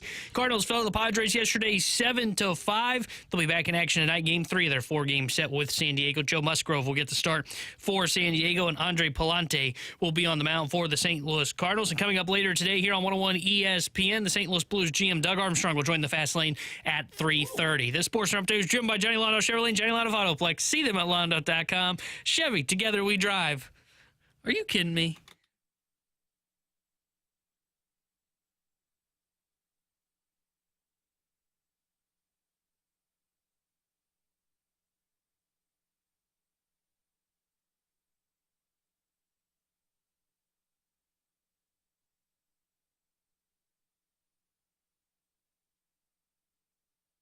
With Alex and T-Bone on BK, so I opened up my Athletic app earlier this morning. Saw a great piece posted by our friend Jeremy Rutherford of The Athletic. It's titled, "Do the Blues offseason acquisitions pass the speed test? What the NHL Edge stats and experts say." And BK closed it because he's like, well, this team's not exciting this year. What do I care? No, I was like, okay, what do we got here? So then I read down a little bit, and it turns out he talks to Bruce Boudreau, who I'm all in. Once he said that, I was like, oh, hell yeah. Bruce Boudreau is going to be analyzing a bunch of the new acquisitions, and he also talks to a longtime NHL scout. So, Alex, I want to go through a few of these with you because he talks to these guys about what the new acquisitions are going to bring to the roster and whether or not they have the speed that's been advertised. So on Dylan Holloway, that's the first guy that he talked about with Bruce Boudreau. He said, the thing with Edmonton, they draft fast players, and he's one of those guys. I think last year was a perfect growth spurt for him. He learned the game, and I don't think he ever touched on how good he can be. Perfect bottom six forward for St. Louis, brings a ton of speed. The scout, though, that JR talked to, I thought had a really good breakdown of what Holloway could bring to the Blues.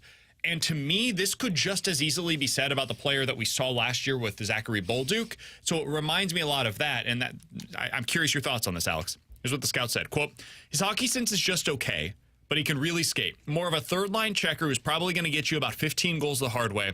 Plays center, but more of a winger long-term, but he can really skate. He's got good size. He can get in on the forecheck, and he also has good hands. He's got a little bit of power forward in him when he wants to play that way, end quote.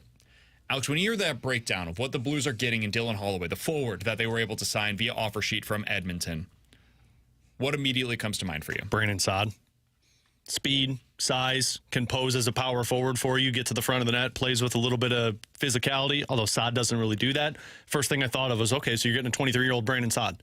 And to me, I know they call him a bottom six forward.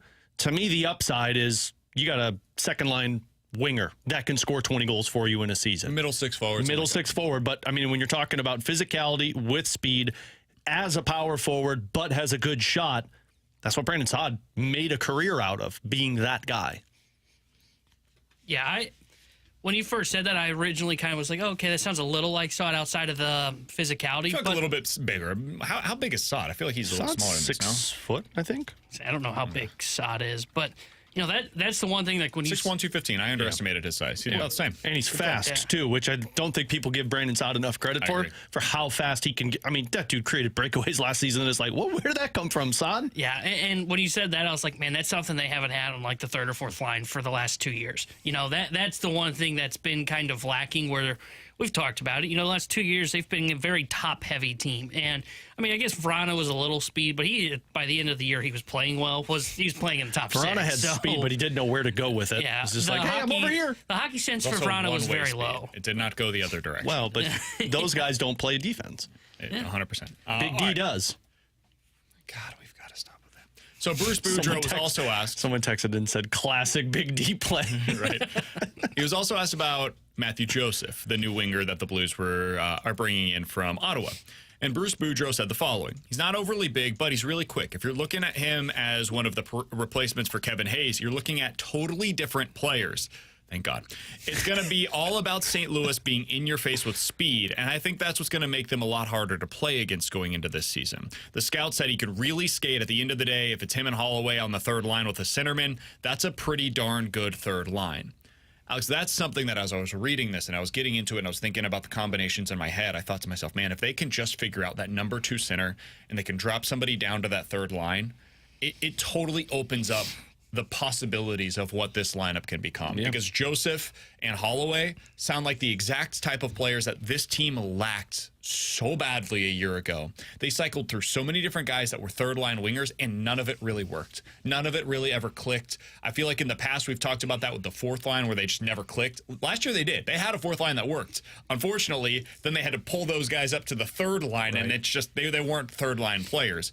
Holloway and Joseph, it sounds like, could potentially profile that way for you a little better. Yeah, I mean, just as excited as I am about Dylan Holloway, because I do believe that's a second-line winger for you in the future, I'm excited about Matthew Joseph because when I think of Matthew Joseph, and I know a lot of people recently are going to go to the Ottawa Senators, I think back to when the Tampa Bay Lightning were winning those cups. And I mean, he was 24 years old, so he was a little younger, but he's only playing about 14, 15 minutes a night, but he hit everything. And what he was he knew his role and he played it well. Speed, size, not afraid to go win puck battles. And when you're talking about the bottom six, I think it's always important to kind of put it into a frame for you. Like, bottom six guys aren't expected to go out there and be 20 to 30 goal scorers. No. What you use your bottom six for are role players, guys that set up your top two lines. Your top two lines are typically the most talent. That's where the guys come over the boards and they get the puck and they take their shots and they score their goals. But what the third and fourth line guys do is they go out there and they wear down the other line. That's where the mismatches take place, where Matthew Joseph and let's say Alexei Toropchenko are on the same line. Those guys are expected to go out there, win the puck battles. Or Holloway. You go out there, you win the puck battles, you hold on to the puck where you can keep guys out there for 40, 50 seconds while then a rusted Thomas Kyrou come over the boards and create a scoring opportunity. So Matthew Joseph has made a career out of doing that, and he scored double-digit goals 4 times doing it. So to me, I think Matthew Joseph provides what this bottom six has not had in some time. Honestly, it's not the offensive upside of what Ivan Barbashev was, but it's the same type of player that Barbashev was, where he's not afraid to play 2 different roles if you need him to. So Dallas is a team that we've talked a lot about and the way that the Blues are trying to build their roster, right? They're trying to emulate kind of what Dallas was a year ago. Dallas last season had 9 different players score at least 15 goals. 9 different players.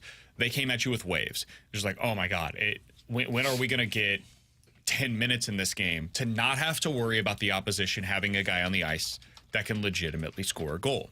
That's what the Blues were back in 2022. It's why we fell for that team. They had, I think it was 9 different 20-goal scorers that season. Last year for Dallas, it was 9 different guys that scored at least 15 goals.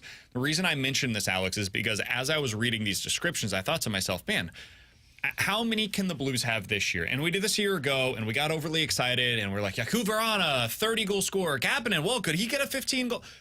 And the answer was no on most of those guys. And so I think it puts a bad taste in your mouth of, okay, I don't want to get overly excited again about depth pieces. I don't want to think that Toropchenko is going to score 20 goals this year because I don't think it's likely. I don't want to get out over my skis on what Alexander Texier is going to be for the Blues. He's probably more of a 10 to 15 goal scorer than a 20 or anything above that. Joseph, same thing. Holloway, same thing. As you look at the lineup today, Alex, and you think to yourself, how many different guys can put up 15-plus goals this season for the Blues? Last year in the NHL, there were 12 different teams that had 7 or more. The Blues had 6 players score at least 15 goals last year. How many would you currently project for St. Louis heading into 2024, assuming health? I would say 7 for sure with the potential to get to 9.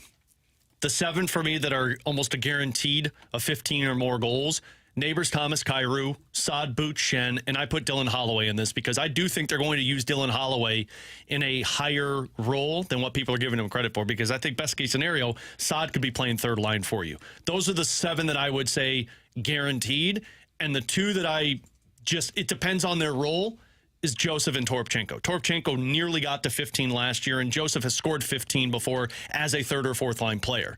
So to me, it's going to come down to who's getting that other third line spot. Is it a Joseph? Is it a Toropchenko? Toropchenko nearly scored 15, and he was used as a fourth and third line role last year. I think you've got the potential to get to 9, but if you were to tell me, hey, make your bet now, how many are going to do it for sure, I'd say you've got 7. I feel like the over-under should be set at 7.5. Yeah. Does that feel right to you guys? Because 6 feels obvious. If you don't get 6, something went horribly right, or there's injuries. Same team. So I feel like 7 that just means one of the guys that they added ends up coming through with 15 or more goals. Just by playing time alone, I feel like that's very likely. I feel like the number is 7.5 as in terms of the over-under for this team going into this season. Yeah, I think that feels about right. I would take under. I think you're going to hit on one of them. And my gut tells me Toropchenko, and maybe I'm a little bit lower on these guys because I haven't seen the other 3 play. The only one I've seen play is Toropchenko. But my expectation is that like Holloway, Joseph, Texier, maybe they get there. I'm not going to discount that, but my expectation is they probably don't. They haven't gotten there before. They've been close. Could also fit into this. Dvorsky could too. Johnson scored 24 in his first season with the Dallas Stars. You have a bunch of outs. That's the nice thing. So many more outs than he did a year ago, where it was basically just, can you get another good season out of Vrana? Yeah. What about because Kapanen? That dude was in your top 6. We're talking about guys who could be on your fourth line. It was not going to happen. Yeah. I mean, you're talking about guys on the fourth line. The good thing is now with these guys that we're talking about, I mean, we just talked about it. He mentioned they could go in and retrieve the puck, and maybe they don't score goals, but at least they're going to be active. You know, with Vrana, if it was like, hey, he ain't scoring goals, he's just going to be floating out there, and we saw where that got him. Somebody on the text line said, but BK, how many are going to score 30 plus? That's the Blues' problem. Like that, You need 4. What I let 4 30-goal scores? Do you know how many teams had that last year? Not many. 0. I don't think any. I don't think that's likely at all. Well, I get it, but I think you've got 4 guys who have the potential for it. Neighbors, Thomas, Booch, and Kyrou. I mean, if they do that, they're going to the playoffs. Forget the playoffs. We're winning the damn cup. I'm just like totally. Oh, I'm with you. I'm just saying, like, they've got guys. I mean, all 4 of those guys have, with the exception of Neighbors, but what was he, 3 shy last year? Yeah. And Thomas was 4 shy or 3 shy, I think. I mean, the other 2 have hit 30 goals in a season. There have only been 8 teams in the last decade that had 30-goal scorers. If the Blues add themselves to that list this year, like, we are way too low on the St. Louis Blues heading into this season. So there's why Alex is excited about the 2024 St. Louis Blues. He's Alex, that's T-Bone on Keyword BK. I said was potential. I never said it is going to happen because the guy to my left loves to put words into my mouth. No. I know what's going to happen. Hey, Jamie Rivers. Oh, yeah. Fast lane. Yeah. Go back about 3 minutes from where we just were right now and just cut the beginning of what Alex Ferrario said. Which, by the way, I said potentially maybe cut 4 that guys word who out, could too. get to 30. Yeah, just cut out the potential. Just say, just the edit that Blues will audio. Alex, can you say this for me? The following. The Blues have the potential. No. Well, we can cut that out and post Why don't you try and do my voice? How many 30-goal scores will the Blues have in 2024? 2 with the potential of 4. You will not back me into a corner. Oh, I can edit that. If you had to predict today, bold prediction for Alex Ferrario, how many 30-goal scores will the Blues have in 2024? 3. Call your shot. Who are the 3? You want me to say 4? How many 30-goal scores will the Blues have in 2024, Alex? 4. Nice. Junk Tourist next.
With Alex and T-Bone on BK. Alex, for the junk drawer today, I'd like to talk about TV shows that just don't know when to stop.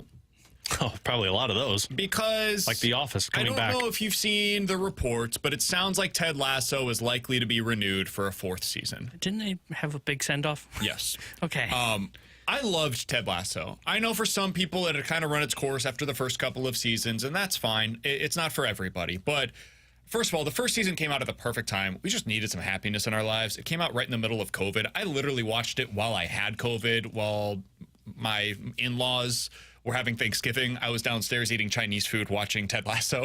That sounds great. Hey, man. It was what I had to be able to do. Chinese food while you're... Oh, It was Thanksgiving. COVID. Nothing was open, man. A good thing of orange chicken just hits you in the right spot on Thanksgiving. Out. I watched Ted Lasso in a moment of weakness, and it made me happy. And that's what the show is really there to do.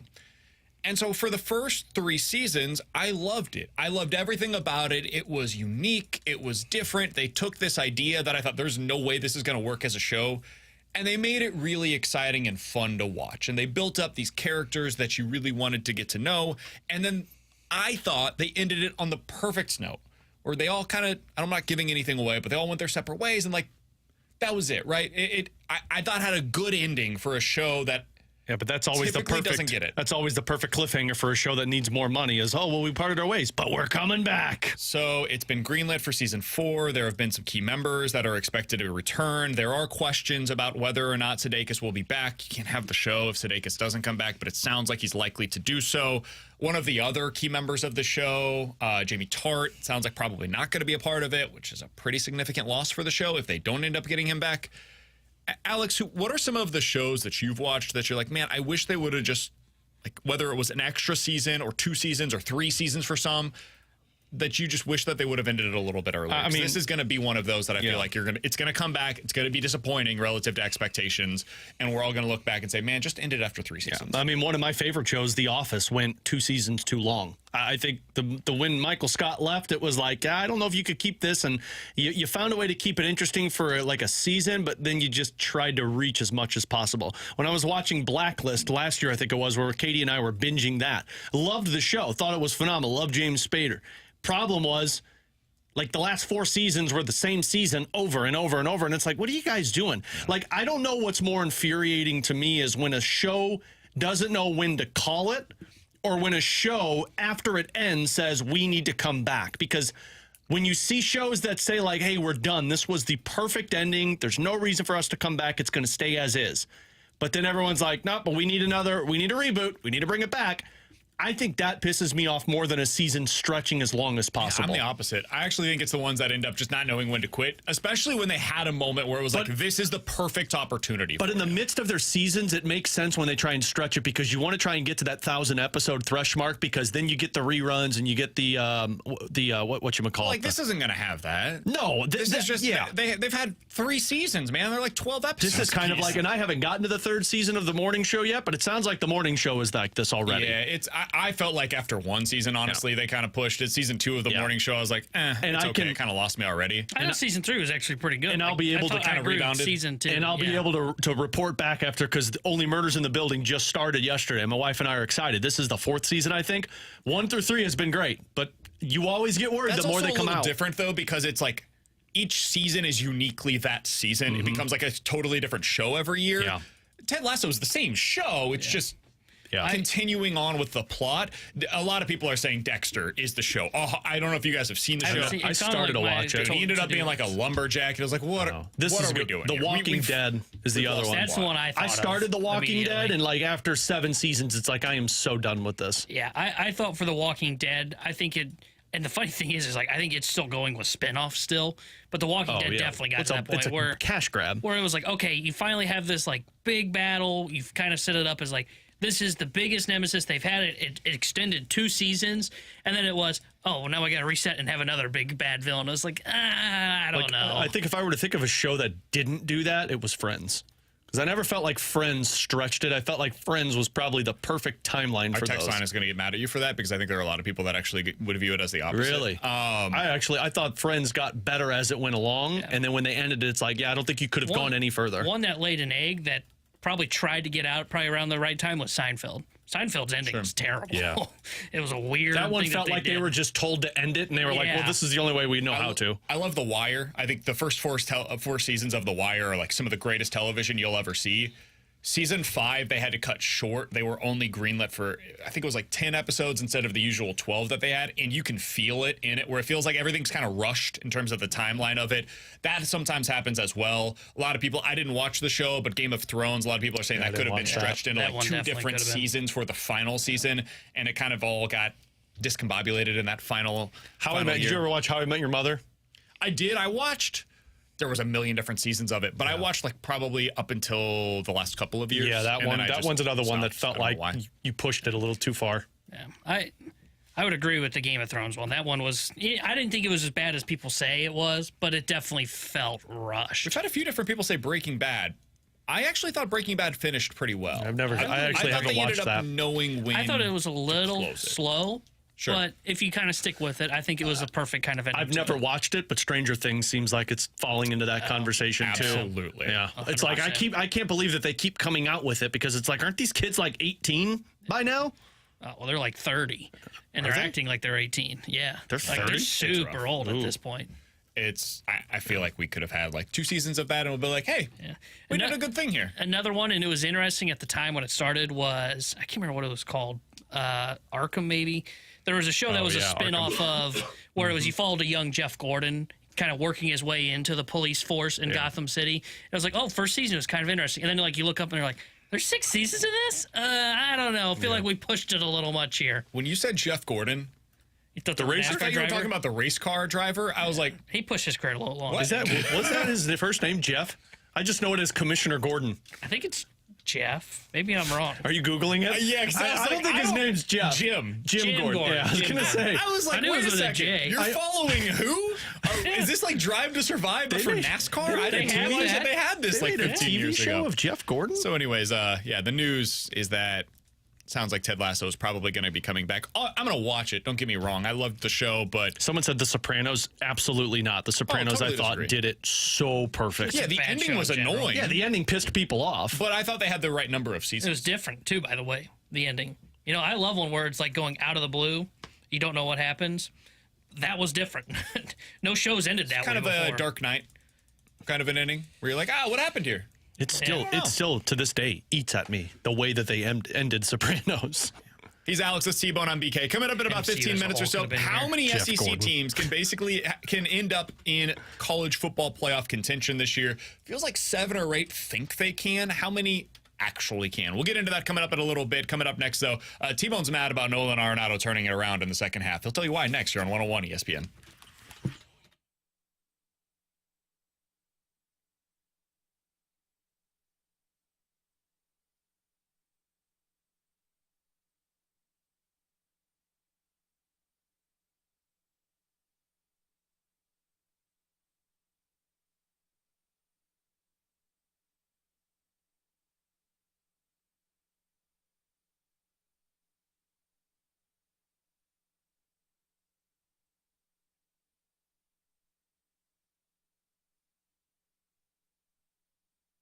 Alex Ferrario with you to talk about my friends over at Rhino Shield updating the exterior of your home. And if you head over to their website, rhinoshieldmode.com, you can see tons of the quality work that Rhino Shield pulls off. And you see a lot of the positive reviews, a 4.8 rating up on Google reviews. This one from Carrie, extremely satisfied with the work that Rhino Shield provided, renovating an old metal building for our business. Wanted to give the outside a facelift. Darren's bid was in line with other exterior paintings, but the product has surpassed anyone else. And Rhino Shield's work has been featured on HGTV's show multiple times, This Old House. Use their product because you're not using paint. I think that's the most important thing to understand.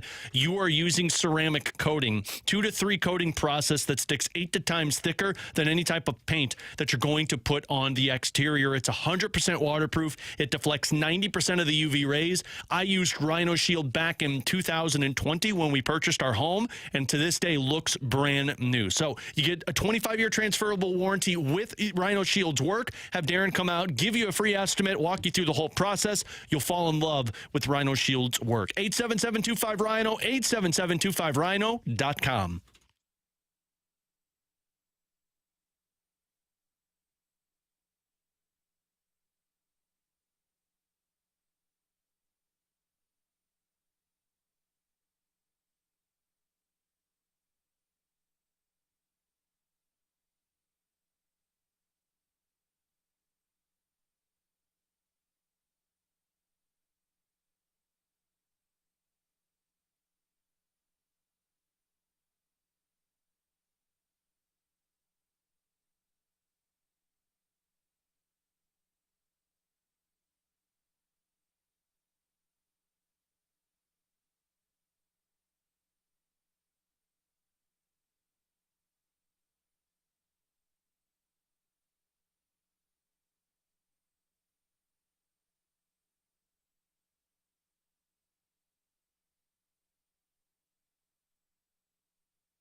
All right, so there's some news in Cardinals land. According to the organization, Quinn Matthews has been called up to AAA. He's going to join the AAA rotation this season. He started down in Palm Beach, which is low A ball for the Cardinals. Made 6 starts down there, did so with a 1.5 ERA. Got the call up to Peoria, and they wondered, all right, how's he going to respond? This is a 23-year-old pitcher. Last year was down in college, spent the year with Stanford.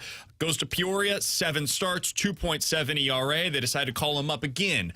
Going to Double-A now. This is a difficult league. Going to go to Springfield, 9 starts, 2.4 ERA. All right, time to challenge him once again. Now he's going to Memphis. He will be at every level of the Cardinals organization other than the major leagues in one season, Alex. This is a guy that is 23 years old. He has a 2.2 ERA now in 127 innings down in the minor leagues. In every possible way, this is a unicorn. This doesn't happen in minor league baseball. Cardinals have their Paul Skeens. 126 innings is crazy for minor league pitchers. I have to imagine that's among the most in all of minor league baseball this season. Second of all, for him to continue to go up levels in one season post-college the way that he has is borderline unheard of. I don't know who the last pitcher was for the Cardinals that did this in one season. I just saw a tweet from Jeff Jones, the last Cardinals pitcher to move up 4 levels in one season, according to Cardinals development, is Junior Fernandez in 2019. But he wasn't a starter. He was a bullpen arm, which that would make more sense. I could see how you start as a starter, though? I thought he began as a starter, and then they kind of shifted it. Junior Fernandez, you said this was in 2019? Yeah. So that season, he was in high A, double A, and triple A, and then finished out the year in the big leagues.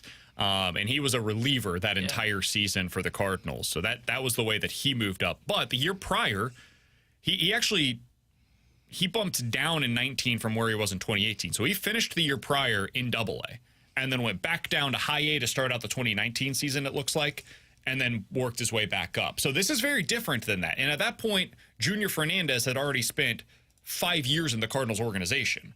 So he was still 22 years old, so he's still very young, but he had spent a lot of time building up in the Cardinals organization. This is different in that he was a college kid that came into minor league ball and then worked his way through the system. We're going to get to Nolan Arenado here in just a minute, but if there's a reason for optimism within the Cardinals organization right now, pitching-wise, it's Quinn Matthews, right? He's the guy that you're pinpointing even above Tink Hintz right now and saying, man, that guy might be in the rotation as early as next season. I don't think it should even be a shock to anybody if he makes the Cardinals rotation coming out of spring training next year. It's in the realm of the possible given what he's done. I think he should be the one that's probably most exciting for Cardinals fans because it's not just those innings and the way he's kind of progressed. I mean, the strikeout stuff is the part that's impressive to me. I think he leads all minor league pitchers in strikeouts. So the fact that you're climbing through the rankings and you're continuing the success from A to double A, and now you get a look at triple A, I mean, that has to be the most exciting one for you. I think the hope for Tink Hintz is always going to be there, but Quinn Matthews is showing you something that I don't think Tink Hintz has shown, and at least to me, it's consistency. He has 180 strikeouts this year. Second most in all of minor league baseball is Matt Wilkinson, who pitches for the Cleveland Guardians, 164. Third is Chase Dollander with the Colorado Rockies organization. He has 149. So put in context where he's at, he's like a full standard deviation above everybody else right now down in minor leagues. Yeah, I think he's definitely the one that's the most exciting because you look at Tink Hintz and Sam Rober, say they haven't really taken those steps forward yet, and they're still at double A. Tink Hintz has still got to build innings. He's a candidate to go to the fall league because he dealt with an injury, and I think right now he's on pace to finish right at where he was last year in terms of innings pitched, which is not the goal. The goal is to build about another 20 to 30 innings on a year-to-year basis. So I think absolutely Quinn Matthews is the guy. It would shock me if he's in the rotation to start the season next year because I think the AAA is the one where you're going to really find out if this stuff translates. But it wouldn't shock me if we're talking by a month into next year where it is, okay, Quinn Matthews is getting a call up, maybe a month and a half in, you say, okay, now we need him, a spot starter, bring him in, see what he has, and maybe he sticks around for the long run. Remember last year we talked a lot about how few pitchers in the minor leagues had thrown innings? Yeah. One thing that I'll give a little bit of credit to the Cardinals for this season, their guys are throwing some serious innings. Michael McGreevy has thrown 133 innings this year at AAA. He's made 24 starts, 130 innings. That dude is an innings eater. I want him to be in the rotation next year, to be totally honest with you guys. Quinn Matthews, 127 innings so far this year. Hansel Renzone, I'm not familiar with his work, to be totally honest with you. 121 innings in high A ball for the Cardinals this year. And you can just continue from there. These are all guys that are in the top 60 basically in minor league baseball, like nationally. Cardinals have another pitcher by the name of Pete Hansen, who's thrown 118, Max Rajic, who has thrown 117, and Bryson Motts, who's thrown 116 this year.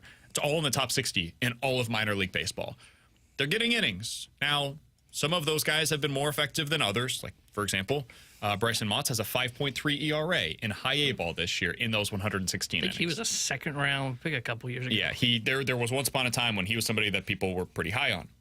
But they're getting the innings, they're pushing them, and that's something that I haven't been able to say at times in the past, so I will credit them for that. Yeah, I think when it comes to the starting pitchers, at least the optimism you're going off of is you've seen Tink Hence, you've seen Quinn Matthews. I mean, at the major league level, I think we should be seeing more of it right now. But Michael McGreevy and how he pitched the one game this season for the Cardinals, Gordon Graceffo, like at least you see signs of life with the pitching development in terms of, hey, 2 years from now, you might have a rotation filled with guys who have high upside and match the potential of what you've been spending all of this money on. And even if it's not high upside, even if it's just like, hey, can you guys please give us innings? Like, that's something that they've been missing too. They've been missing both. They have this donut in their rotation where, like, they don't have the high upside guys. They don't have the guys that can fill out the rotation. They typically have like one guy that can come in and be like a 3 or a 4 for them. And that's why you have to end up spending $25 million on pitchers like Kyle Gibson or Lance Lynn to come in and just, hey, can you start 55 games for us this year, please? The two of you just combine for 300 innings, 55 starts. That'll get us to the end of the season. That should be the job of a guy like Michael McGreevy. That's exactly what you drafted him to become. And so now it's time to find out next season what he is. He's got a 4.1 ERA this year at AAA. Is that great? No, of course not. But he's been really good in the month of August. And frankly, I'd like to see him getting starts for them now. He's scheduled, I believe, to start today for AAA. Why not make some of these starts at the big league level? You need Lance Lynn and Steven Matz, man. These guys are a part of the future. I know it becomes difficult with the way that you have to operate, 40-man contracts play, all of that stuff. I get it to a degree. But given where you're at, like starting next week, there's got to be some decisions that are made with the eye toward the 2025 season as much as it is 2024. Speaking of that, Nolan Arenado, T-Bone, you're mad at him. And the reason why you're mad at him is because he has been playing better in the second half than he was in the first half. And that means that there are some, specifically our friend Ben Hockman, who are writing about how Nolan Arenado has been better. And does that give you optimism about what he could be going into next season? The bat speed is better. The power is slightly up from what it was in the first half, although certainly not Nolan Arenado of old. In the month of August, he has an OPS right around 800. He is about 18% above league average offensively. And this has been an uptick that's been happening over the last month or two. T-Bone, are you buying it? Are you believing in what we're seeing? Does it get you a little bit more excited about what he could be for the Cardinals long term? Or how are you viewing what we're seeing in terms of this uptick in production for Nolan Arenado? Yeah, I'm not buying it. He's still a singles hitter. And for $32 million, you need more. The reason I'm tired of hearing about, oh, look at this, Arenado's kind of starting to figure it out is, no, you can't plan on Arenado being that guy next year. Now, look, if they go through the youth movement, their whole plan is, they're probably not worried about winning. It's more about development. So if that's the case, you know what? If you got $32 million singles hitter at the corner, fine. But Arenado's not the guy that he was a couple years ago. He's not going to get back to MVP form. It's just where he's at in his career. He's now become almost a $32 million singles hitter that has just a little bit of pop. He's a 5-hole hitter. Maybe. Like, if you ask me honestly, like right now, on a contending team, he hits like 6th, 7th. Like, he hits for average now more than he does for power. And on a good team, that's where I'm talking about. He's probably not in your top 5. But for the Cardinals, that's where he is. And you know what? The contract may not be end up being tradable for them. I just don't want to hear that this fact of, oh, Arenado's back. Or when we get to the offseason, we're going to hear a motivated Arenado. That's a good Arenado. I thought he was motivated this offseason. And you know what we haven't gotten? A great Arenado. We've gotten a fine Arenado. Would you consider the Padres to be a good team? Yes. Would you consider Xander Bogaerts to be a pretty good comparison? 270 hitter this year, 320 on base percentage, 370 slugging percentage for Nolan Arenado. Yeah. He's hitting 5th for them this year. Not when Tatis comes back. Well, not back. He's hitting 5th for them. That would be my comparison. That's who I think that you're probably looking at for Nolan Arenado. Like next year, if you thought that the Cardinals were going to be good, we don't. But if the team thought they were going to be good and you wanted to see how does this look, where does he fit into your lineup, it probably fits in pretty similarly to what Xander Bogaerts has been for the Padres this year. But To T-Bone's point there, that would require a Luis Ariz and a Jurickson Profar and a Jake Cronenworth and a Manny Machado and a Jackson Fernando Merrill and a Tatis. potential for Fernando Tatis Jr. Return. There's a lot more other things that go into this than just, hey, Xander Bogaerts is above average slightly offensively, and it works for them because he's batting in the 5-hole because of all the contact.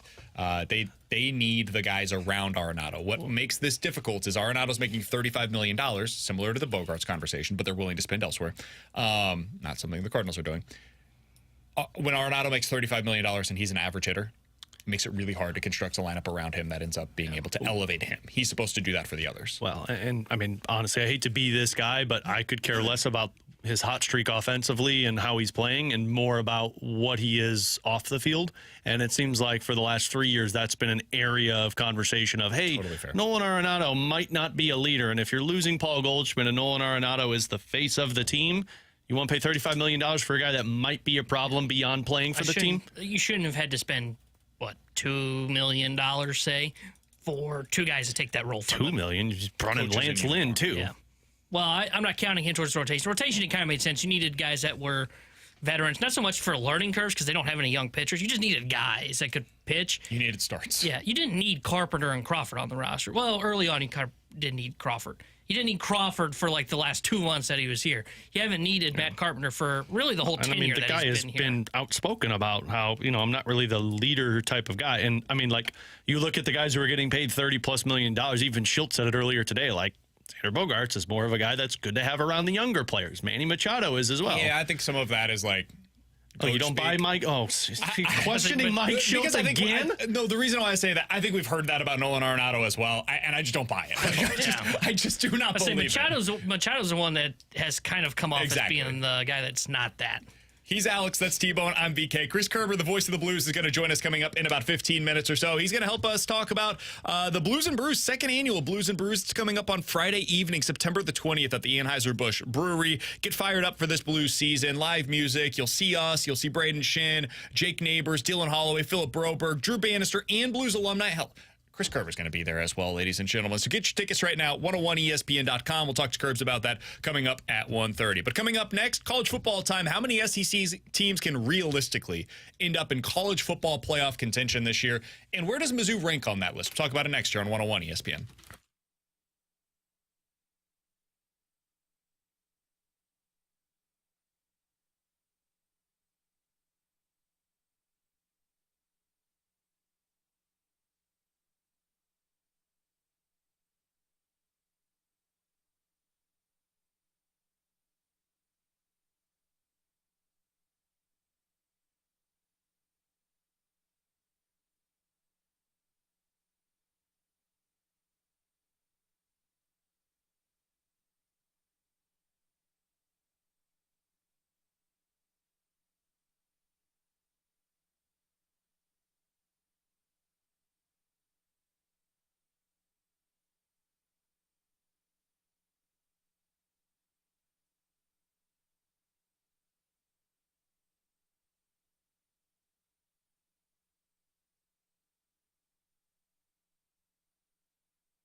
With Alex Ferrario, I'm Brandon Kiley. We got to tell you about our friends over at Circa Sports in Illinois. Alex, this is the best way to be betting because when you win, you're going to be winning more money. That's the way this is supposed to be.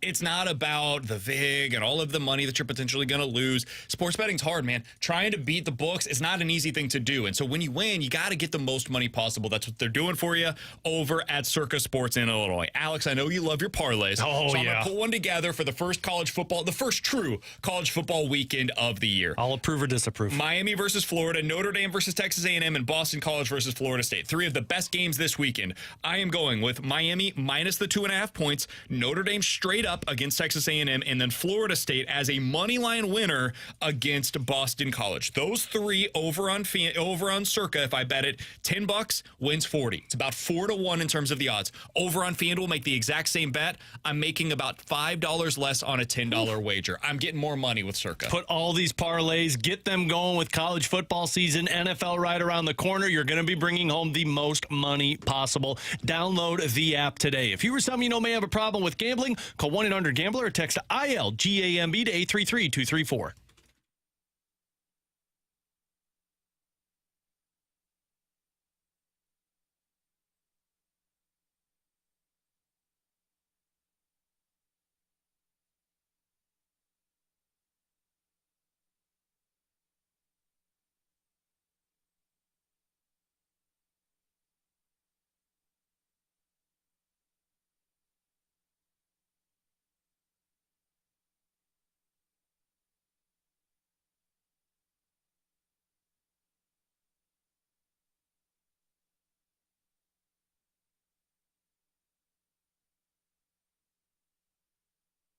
All right, so how many SEC teams can really claim to be college football playoff contenders? With Alex and T-Bone, I'm BK. Alex, I know one of them that can claim that. Mizzou. You bet your ass. Until they lose to Murray State on Thursday. Then Okay, enough of that. Suckers. Man. Over at The Athletic, they put together the SEC tier rankings. They're really into tiers right now over at The Athletic, ladies and gentlemen. Tell. They're very excited about it. Tier 1, it's the national title contenders in the SEC. No surprise here. Georgia, Alabama, and the fraudulent Texas Longhorns. So those are the 3 teams they have in that upper echelon of the SEC. I don't think there's any argument from any of us. I've got questions about Bama. Yeah, I'm still skeptical on Bama. No Nick Saban, real questions about the defense. But I think DeBoer is a really good head coach. I think he's going to have them ready to go. I anticipate they're going to be a very good team this year. Should they be in that same category with the other 2? I don't know. But I think those are probably the top 3 teams going into the SEC season. Yeah, I'm skeptical of Bama. I think I would probably dip them a bit low, but I get it. Name recognition. You get Kalen DeBoer there. You have what looked like a good second half for their quarterback. I can understand putting them in there. It just feels a lot like Bama's put in there because it's Bama, not because of kind of what the outlook is. Yeah, I agree with those 3. I've got questions about Alabama, but the fact that they've still got a loaded roster makes me think that they can make up for the loss of Nick Saban. So those are the 3 for me that I agree with are clear-cut, Tier 1, going to probably make the college football playoff and contend for the SEC championship. All right, so you've got the 4 highest-ranked teams, or excuse me, the 4 conference champions, rather, will be in the college football playoff. That leaves 8 spots remaining. One of those 4 will obviously be the SEC champion. And then you've got 8 other spots remaining. How many of those do we realistically think the SEC is vying for? 3? 4? I was thinking Can you 4. get 4 teams in the college football playoff? 5 teams from the college football playoff from one conference? Is that realistic? I don't think you can get 5, but just kind of looking at the other conferences, I think you could get 4. Because I think there's probably only one other conference that could get more than 2. The Big Ten. It's the SEC and the Big Ten that can get that. That's kind of what I'm thinking. Like Big 12's kind of deep, so maybe they have a third, but I don't know if they've got enough. They might just get throw one. much in there. Well, I think one they'll extra. One extra. That's about right. Because that's going to be a fun conference. The Big 12 will be. I just don't. It reminds me a little bit of the Pac-12 last year, where it was deep.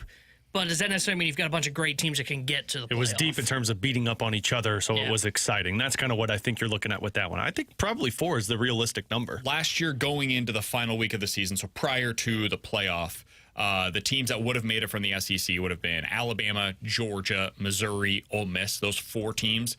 If you look at the way that it's constructed now, you could add Texas and Oklahoma to that mix. It's hard to do that, though, because they would have played a different schedule had they been in the SEC, and maybe there's more losses that would have been added to their schedule. Michigan, Washington now in the Big Ten, Ohio State, Oregon now in the Big Ten, and Penn State all would have made it last year from the quote-unquote Big Ten that existed a year ago, if you are applying this year's teams to last year. So it would have been 4 from the Big Ten and 6, I guess, from the SEC. That's not possible. Does that include the group of 5 that automatically gets in? It's not possible. So the group of 5 team that would have been in last year would have been, I believe, Liberty, if I'm not mistaken. They were ranked 23rd in the standings. So that would have taken one of those spots that I was just talking about there. And then you also would have had ACC champion in Florida State, and then Big 12 champion Texas was that. But now it would have been, you have to drop down. It would have ended up being like the current Arizona team. So you would have had Oklahoma that would have missed out last year. So 5 teams from the SEC that would have ended up getting them. The reason I ask that, as you go through Tier 2 in the SEC, it's stacked. Ole Miss, Missouri, LSU, Tennessee, and Oklahoma. That's 5 teams on top of Georgia, Alabama, and Texas that all believe they're legitimate contenders going into this season for a potential college football playoff berth. Alex, how many of those teams are actually contending for that? You're not going to get 8 teams into the college football playoff. You're going to get like 4 or 5, maybe at maximum from the SEC. I think you're probably going to get. There's going to be some fan bases that are pissed by the end of the season. Well, and especially for how it ends too, because you could be talking about a lot of those teams with 10 wins and sitting on the outside, 11 wins and sitting on the outside looking in. I think you're probably only talking about 3, and I would put Mizzou in that conversation that's fighting for one of those. I agree. But I think you're only going to be talking about 3 others because of what we just talked about, to where you've got the Big 10, you've got the Big 12, and at least they're going to be beating up on each other. I still think you'll have the superiority of the superior play of the SEC, to where you could pull out 3 of those that look more elite than the other sides. I think so. I think it's Ole Miss, Mizzou, and LSU. I think Tennessee and Oklahoma should not be included in this tier. I think they're a tier below. I think they're exciting teams that if you're a fan of them, you can talk yourself into it. And you can tell yourself a story as to how you end up with 9, 10 wins and maybe get into the college football playoff. But I think Tennessee and Oklahoma, their season will be more determined by which team they knock out of the playoff than the fact that they themselves are potentially getting in. Yeah, I think of those 3 teams that you just said, Ole Miss, Missouri, LSU, I think probably 2 of the 3 get in. And I think, and that's what we talk about. I mean, you mentioned a 10-win team that might get upset about missing the playoff. If you're Missouri, you probably got to take advantage. They got a weak schedule. They're going to be judged probably a lot on style points this season. You're going to need 11. And that's where it's going to get interesting with the Tigers. But I agree. I think probably 2 of those 3. I think you're looking at 4 to 5 end up making the college football playoff out of the SEC. He's Alex, that's T-Bone on BK. Coming up next, the voice of the Blues, Chris Kerber, joins us here on 101 ESPN.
Well, we are in it again, folks, aren't we? The great summer heat of St. Louis. Look, I don't know why the heat in St. Louis, especially in August, sometimes surprises people.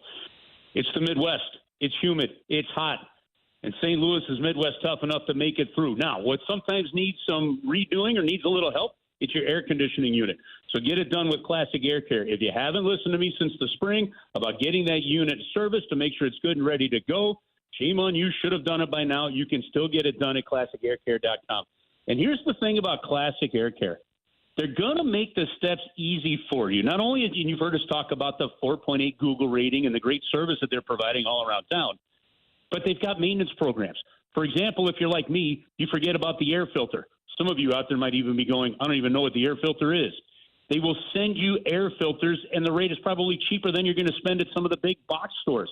I'm part of that program now where I don't have to worry about it. They send me the air filter, and I replace it. Things like that. Maintenance programs where you don't have to think about it. They'll do the thinking for you, and you know that your HVAC unit is going to be running well. That's the kind of service from Classic Air Care. Take my lead on it. Use them for repairs, but also use them for maintenance. Go online, book an online appointment at ClassicAirCare.com.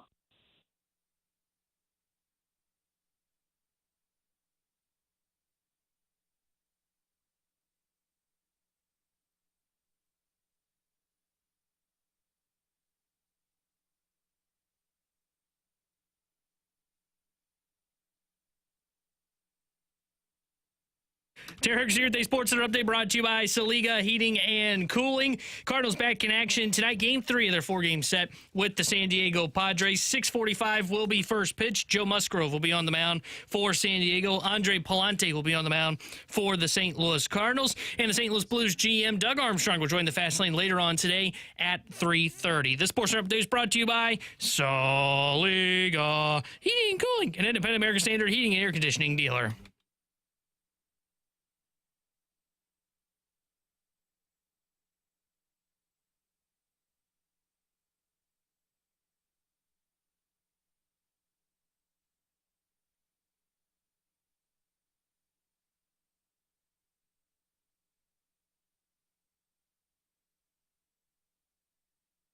Hey, coming up at the end of this segment, I'm going to give you a chance to win a pair of lawn tickets to see Sammy Hagar's sold-out show that's coming up on August 31st at Hollywood Casino Amphitheater. You can find out more about it at 101ESPN.com. But at the end of this segment, we will give you a pair of tickets to see Sammy Hagar's sold-out show on August 31st. Each show here on 101 ESPN throughout the week this week is giving you an opportunity to do so. So be sure to stay tuned throughout the day, 7 a.m. up until 6 p.m. You'll have opportunities throughout the day on 101 ESPN for that sold-out show to get your own tickets in the lawn. All right, right now we're going out to the 101 ESPN hotline to be joined by Chris Kerber. He is the voice of the Blues, joining us here on the show as he does each and every Wednesday. Kerbs, appreciate the time as always. We talked about this a little bit earlier and the depth of scoring that the Blues could potentially have this year. I wanted to get your thoughts on it.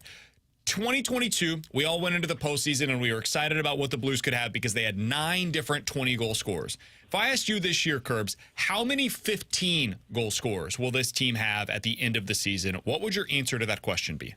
It's 6 a year 15. Ago. You set really good odds sometimes, BK. You make people think about the lines there. How many 15-goal scorers that the Blues are going to have this year? And Kerbs, they had 6 last year. Their top 6 all did it, but they had nobody from the bottom 6 that had 15 or more. Yeah, you know what? I'm gonna go this year. I'm excited to see the aggressive level of competition that Drew Bannister is going to expect. I think we would have had some more last year had there been a little bit more consistency, and I also expect a lot more consistency on special teams this year. So banking on those two things, I'm going to say 9 15-goal scorers. I'm going to give you 3 more. Who do you think they are? Well, you got your top 6 in there, but I think Texier has a chance to do that there for the St. Louis Blues. Dylan Holloway is going to get a chance. I think there's a good vibe that he could do it. So there's a second one, and Joseph, Bolduc, Torpo, Dvorsky. Well, I don't know that Dvorsky gets there, but boy, would I love to see it. I don't know. I'm giving you the 2, and I'm going to throw an unknown in there, and I have no idea who it'll be. How's that? Kerbs, how many 30-goal scores? Alex said 4. Alex did not say 4, Curbs. Alex said 2 with the potential of 4. Listen, I remember I was sitting in the Parkway West High School parking lot last year when we did a segment, and you guys were asking me about never forget. Remember, we were talking about both Kyrou and Buchnevich, like getting over 75 points, right? Yeah. This feels like that. 30 goal scores. Last year we said Verona for this. And Kapanen. You know what? I appreciate the accountability on that, you guys. I think you had 3. Yeah, the ability In the to make fun of AHL. ourselves is something we should never lose. So I'm okay with that. Well, we're the goats at it on this show, Curbs. I'm like, let's see. I believe Thomas should be there. I believe Kyrou should be there. I'm going to go 3. And Neighbors has the potential for 4, right, Curbs? Well, no, I'm putting Neighbors probably in as my 3rd. Oh, so Buch is the one that you don't have there? No, see, I actually like Pavel Buchnevich in that, 25 range with another, 45 assists or something like that. So there's potential for 4 guys to have 30 goals this season, Curbs. Yeah, but he didn't. The question that was asked was not how many guys do I think potentially could get there. The question was how many guys do I think will get there. Amen, Curbs. So I'm I've just got saying. 2 that I believe in Thomas and Kyrou, and then I believe one of the – because, listen, Jake Neighbors isn't going to sneak up on anybody anymore. He's going to go to the front of the net. If we're better at getting the puck there than even when we were with him last year, he'll get his cookies. He'll find a chance to do that. But it's going to be harder on him, and he's going to have to learn even new ways to battle through them now keying in on him. Pavel Buchnevich, he has the chance to get there if he rebounds. I think the fact that this contract is taken care of, I know he wants to be here. I talked to him about that. I know how hungry he is to win, too. That's something that was part of the conversation he and I had that really stood out. Was where he's at in his career and how badly he wants to win. So I like those 2 factors. So that's why I'm gonna anchor my 3rd and hope that there's more. I'm just gonna make sure that my co-host heard that one, who gave me crap for it, Curbs, when I did say that. That you said 4 I 30 said goal 2 scorers. with the potential of 4. God, sometimes, Curbs. Chris Kerber is our guest here on 101 ESPN. Well, I could say 2 with a potential of 5. I mean, who knows? Well, does now that mean you're I'm right talking if somebody crazy. gets to 27? Think Parayko could get there this year? I don't know if you guys know this He's on or the not. power play. I'm not really. I don't know if you guys know this or not. I'm not really good at predicting the future. Well, Okay. Come on, Curbs. You could do it. I'm raising 3 daughters, and there's a female dog. I think. Well, no, I did buy a boy fish. Sometimes I'm hoping just to predict to get to bedtime. Oh, So well, you're preaching to the choir right now. Yeah, tell me about it, Exactly. I figured you 2 would know exactly what I'm talking about. Curbs, I do. You mentioned special teams is going to be more consistent, and now that Philip Broberg is a part of the Blues roster, who do you envision quarterbacking that power play unit, the number 1 unit? Curves, you're not allowed to say Parayko this year. I'm taking it away. I'm going to be John Mozeliak with the Alan Craig toy. It's not available for you. You can't trade Parayko away. It's the only way we're winning. That's not what I'm doing. I need to be clear to the audience because I trade You away like all the trading favorites. away all the Blues I players. said Barbie's got to go. I'm not saying that about Parayko. He's not getting traded. He's just we've taken it away from Chris Kerber. He's not allowed to say Parayko's going to quarterback the top power play unit anymore. Sorry, Curbs. I would have allowed it. Listen, guys. Okay. Well, let me throw it at you this way then. If this defensive group is healthy as it is, I have not had conversations with Steve Otter, Mike Weber, or Drew Bannister. Okay, so this is just Chris Kerber's opinion for right now on whatever date it is in August. The thing for me though is if this defensive group, the way they brought players in, stays healthy, and I'm assuming that Torrey Krug is not available. Okay, even with the rest of that group healthy, I have a hard time seeing Scott Perunovich cracking the top 6. Agreed. Because they like the size. I don't know who. Here's the thing. You're not playing Perunovich over Leddy, Falk, Broberg, Parayko, or Suter. Yep. So that means that you're putting him in there maybe over a Kessel. I don't know. Does Joseph make it like so? But then he's playing your offhand. Well, listen, I think guys can learn to play. I mean, Scott Perunovich played his offside his whole career. Okay, so that's doable. He's actually more comfortable on that side. But my point being is this: who's going to quarterback the power play? To me, I really think I think Justin Falk, because of the way the one thing that I still believe, and might even have the guts to argue with a coach a little bit on this. I still believe you have to establish a point shot. Now, whether that point is traditionally at the point at the blue line Herbs. or over in Ovechkin's office. So to me, Justin Falk has the ability to get the puck through, right? The other guy that you could see mixed in there a little bit is Nick Leddy with his ability to move the puck. But I'm going to break Brandon Kiley's rule. Away, Curbs. Bleep Bleep the damn power play unit. I knew where we were going. You said something about a shot from the point. I was like, Curbs, come on. We all know who you're talking about here. Bleep him, Yeah, Curbs. who did I throw out for? But here's the thing. Justin Falk, look, as much as I'm a Parayko honk to see it on there, there's a couple things, though, that really are on Colton's shoulders, in my opinion, to get there. He's got to make if he gets out there, he's got to make quicker decisions with the puck and be ready to shoot it right away. You've got to have the one-timer. Justin Falk has demonstrated that willingness more than maybe any other forward, any other defenseman on this team aside from Torrey Krug. So to me, and he's got a heavy shot, has the ability to get it through. Nick Leddy can distribute the puck really well. He's managed power play time there before. I don't know enough about Broberg to sit there and say he's on there. But look, guys, I believe that a Colton Parayko with getting his opportunities, and if he does make that adjustment, I mean, Parayko will shoot the puck more than Perunovic will. Oh, yeah. Ain't wrong about that. Low bar to clear. So- Yeah, absolutely. Yeah, but his own let's forwards might not go to like that. it. So, yeah, well, I mean that's why it takes still some courage and some guts to stand in there. So those I guess those are my three guys that you could pick two from right now: Falk, Leddy, and Perunovic, and Parayko. I'm going to say something potentially like really stupid, which is not new for me on the radio. Curbs, it's kind of my role here. Final question. We'll get you out of here on this one. But would you give any consideration to trying Robert Thomas as the quarterback on the power play? He's obviously an unbelievable distributor, but I mean, he's got other roles in that regard. Would you even consider doing something like that? Just going five forwards on that first unit? No, I don't know. I don't see them going with five forwards. I don't. I understand what you're saying. Like you start to think, okay, maybe there is a guy. Maybe that other defenseman. Like so, in the way they rotate that umbrella, okay, and the way they move it around, you know, let's say Parayko, for example. If Parayko's kind of standing more over top of the left circle where David Perron was, right, and you do see Robert Thomas more out high, that's okay.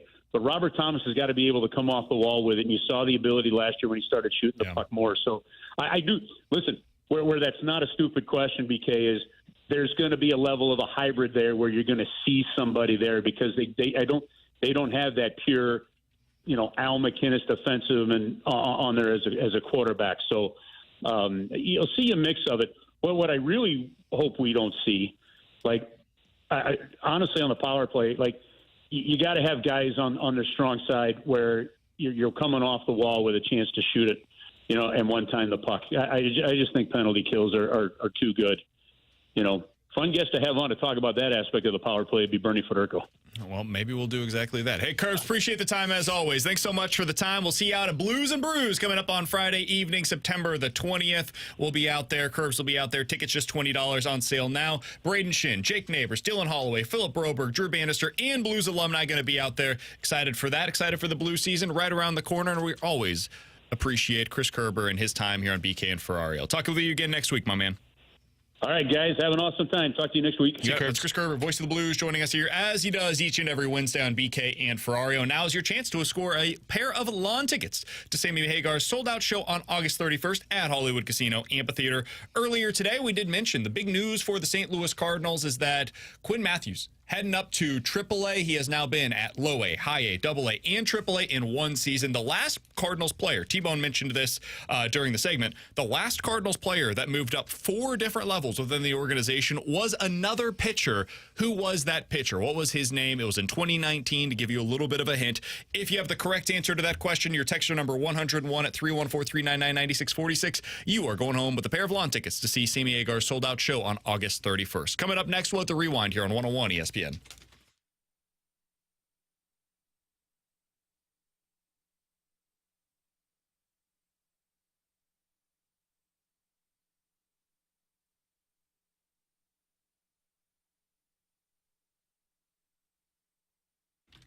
Hey, it's BK. I got to tell you about my friends over at Victory Men's Health. It is time to unlock your inner champion. They were able to do exactly that for me. I would get home at the end of our show, about 2:30, 3 o'clock, and many of you might feel the same way. I felt a little sluggish. I didn't have the same amount of pep in my step. I'd go out on a run, I'd get home, and I would just feel like I had zero energy whatsoever. Went over to Victory Men's Health. They helped me out with that. Turns out my micronutrient level labs came in, and I was really low on a number of different vitamins, and one of the symptoms of that is that you can lack energy as you're going around the house. Well, they helped me out with that. I feel better now. They've unlocked my inner champion by doing that. They can help you out, whether it's weight loss goals. If you have some unwanted weight that you'd like to remove and you just haven't been able to accomplish that on your own, they could potentially help you out with that. Low testosterone, they could check for that over there at Victory Men's Health. Erectile dysfunction issues, they can help you out with that as well. They've got so much that they can do, so many things they could tell you about. Check them out today. 4 great locations across the St. Louis area and online at victorymenshealth.com. That's victorymenshealth.com.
If you guys missed anything from today's show, be sure to check it out on the podcast page, 101ESPN.com, and the free 101 ESPN app is where you go to find it. It's all presented by Dobbs Tire and Auto Centers. If you missed any of the show today, you might have missed Alex telling you about how many 20-goal scores, 30 goal scores, even 40-goal scores the Blues are going to have this season. So you can check that out on the podcast page. Oli Marmol had some interesting comments earlier today on KMOX that we played for you about the Cardinals' offensive issues, their lack of slug. They're one of the 5 worst offenses in the last 20 years when it comes to slugging percentage with runners in scoring position. That came into play once again last night.